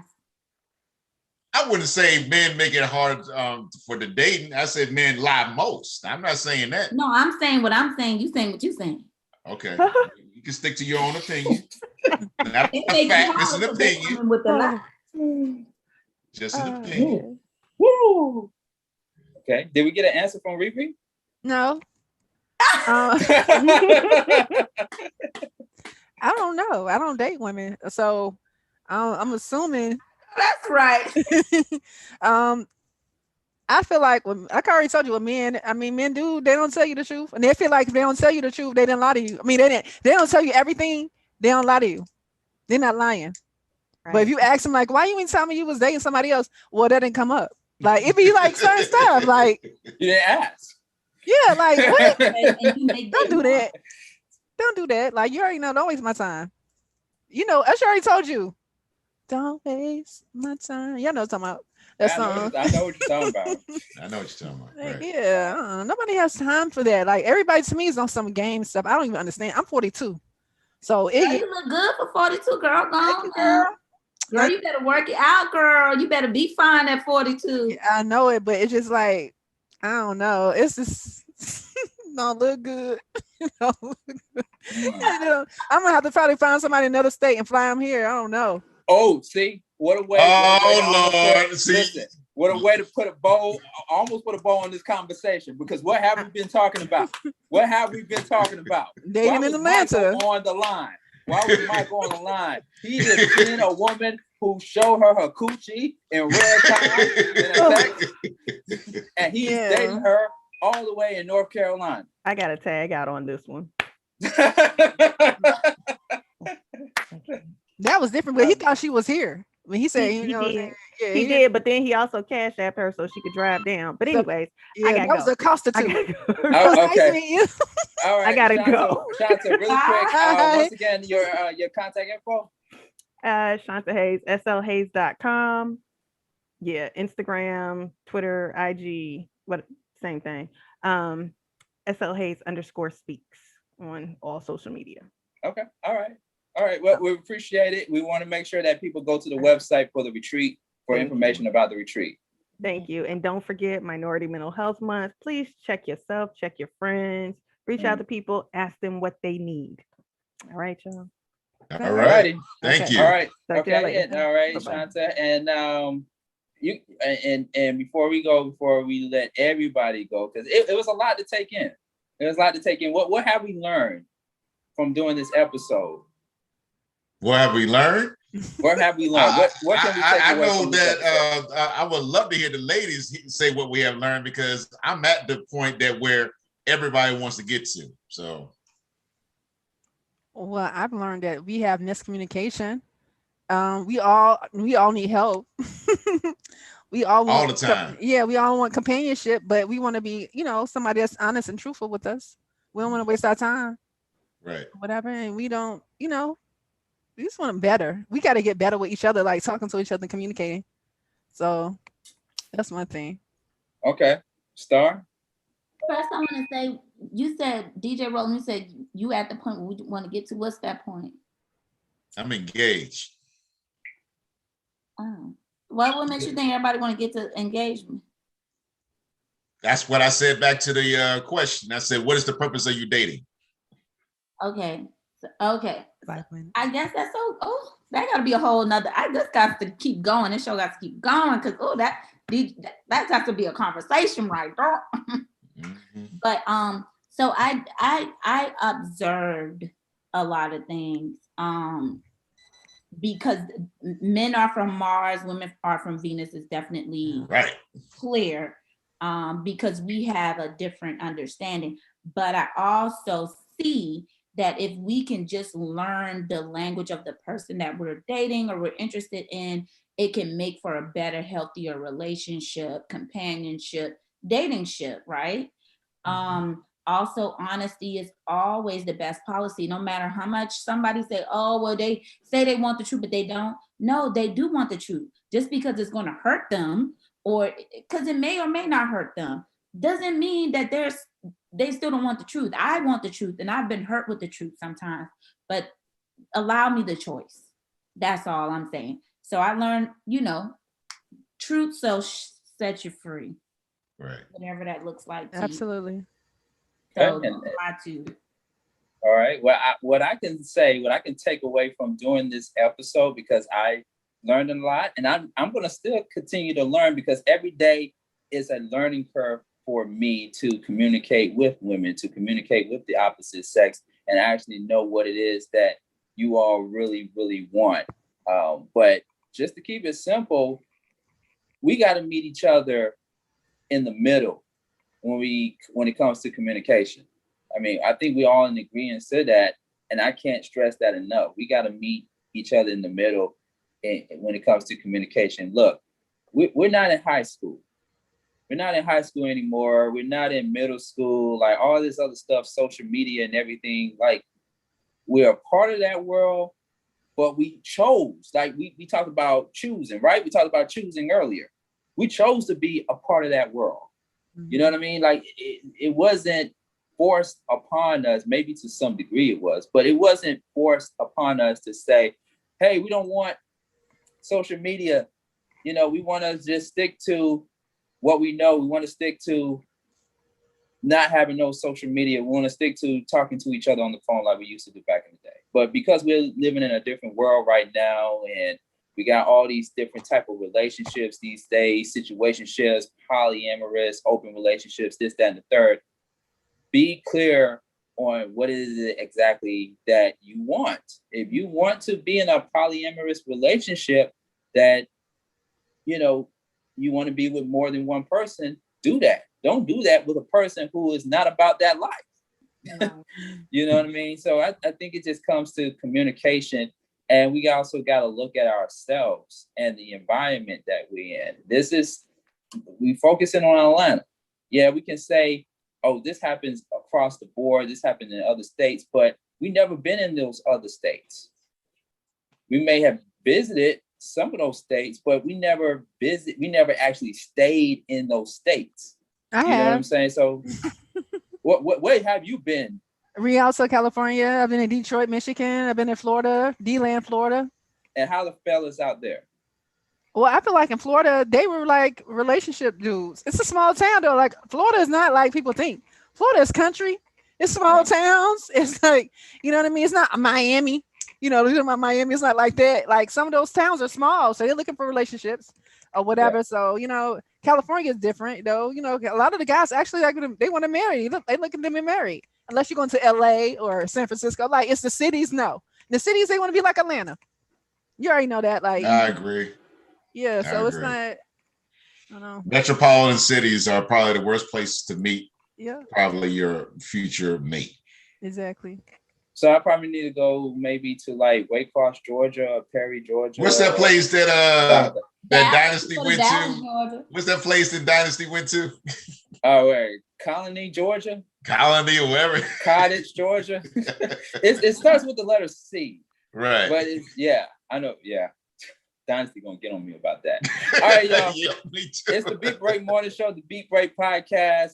Hey, the new normal podcast. When and where can people check out your podcast, Riri? Well, I will be on the Beat Radio in August, but right now you can check me out on Anchor under like new _normal podcast. Too, if you want to go on Instagram, because you can get all my link trees on there, so you can listen to me on iHeartRadio, all of the platforms, Spotify, Apple Music, all that. I said Apple Music, Apple Radio, Apple Radio, iTunes. You know what I mean. Just go on my Instagram, has my link tree. But I will be on Beat Radio next month in August. But yeah. Hey. Congrats. Thank you. Welcome to the clique. Welcome to the clique. Now you got to get gang initiated. No, gang. Peace up, A-Town down. There you go. All right, where can people follow you at, Star? People can follow me. Simply put, just follow She Talk Atlanta on all platforms: Facebook, Instagram, Twitter. Please chime into my She Talk Atlanta group on Facebook. We lit. Yeah, DJ Rollum. Always follow me at DJ Rollum on Twitter and Instagram, and DJ Rollum Townsend on Facebook. Y'all, I'm telling y'all need to hit me up. I got people hit me up in my DM and said they needed a DJ. I just did a restaurant, Rockin' Crabs. Hey. That's the name of the restaurant. That's the name of the restaurant. Go get those crabs. Rockin' Crabs. Rockin' Crabs out the Stone Crabs. Rolling everywhere. Yeah, DJ rolling and rocking. Yeah, hey, man. I'm just saying, we're talking about dating in Atlanta, so go ahead and get those crabs. You know. No, I don't know. No, stinky. And you can follow me, Sean Garvey, on Facebook, Sean Garvey ATL, Twitter, and on Instagram. And make sure you continue to listen to us 24/7, beatbreakradiofm.com. Simulcasting on thinkingoutloudnetwork.com. Don't forget to download the Podcast FM app to your mobile device and your smartphone. Hey, ladies and gentlemen, a great show, great episode. Whether we agree or disagree, obviously we disagreed on some things, but we can show you we can still have fun. We can show you still have fun, but make this into a very teachable and learning experience at the same time. So I love it. I'm here for it. Yeah, absolutely. Yeah. So now we just gotta go find the one or be with the one and get married, like DJ Rollum in a few months. Right. Yeah. Right. That's it. We're just gonna leave it at that. Right. All right, y'all. I think we're gonna play some R&B songs in the next hour of the Beat Break Morning Show. You know, coming out of this dating in Atlanta conversation. So, this has become too much for DJ Rollum. He's exhausted from this conversation. I'm exhausted as well. I'm about to go. I don't know what I'm about to go do, but I know we're about to go into a break. All right, y'all. It's the Beat Break Morning Show, the Beat Break Podcast. Yep. Great. That was lit. Okay, y'all. Good night. All right. All right, y'all. All right, man. All right, man. I'll holler. Yep.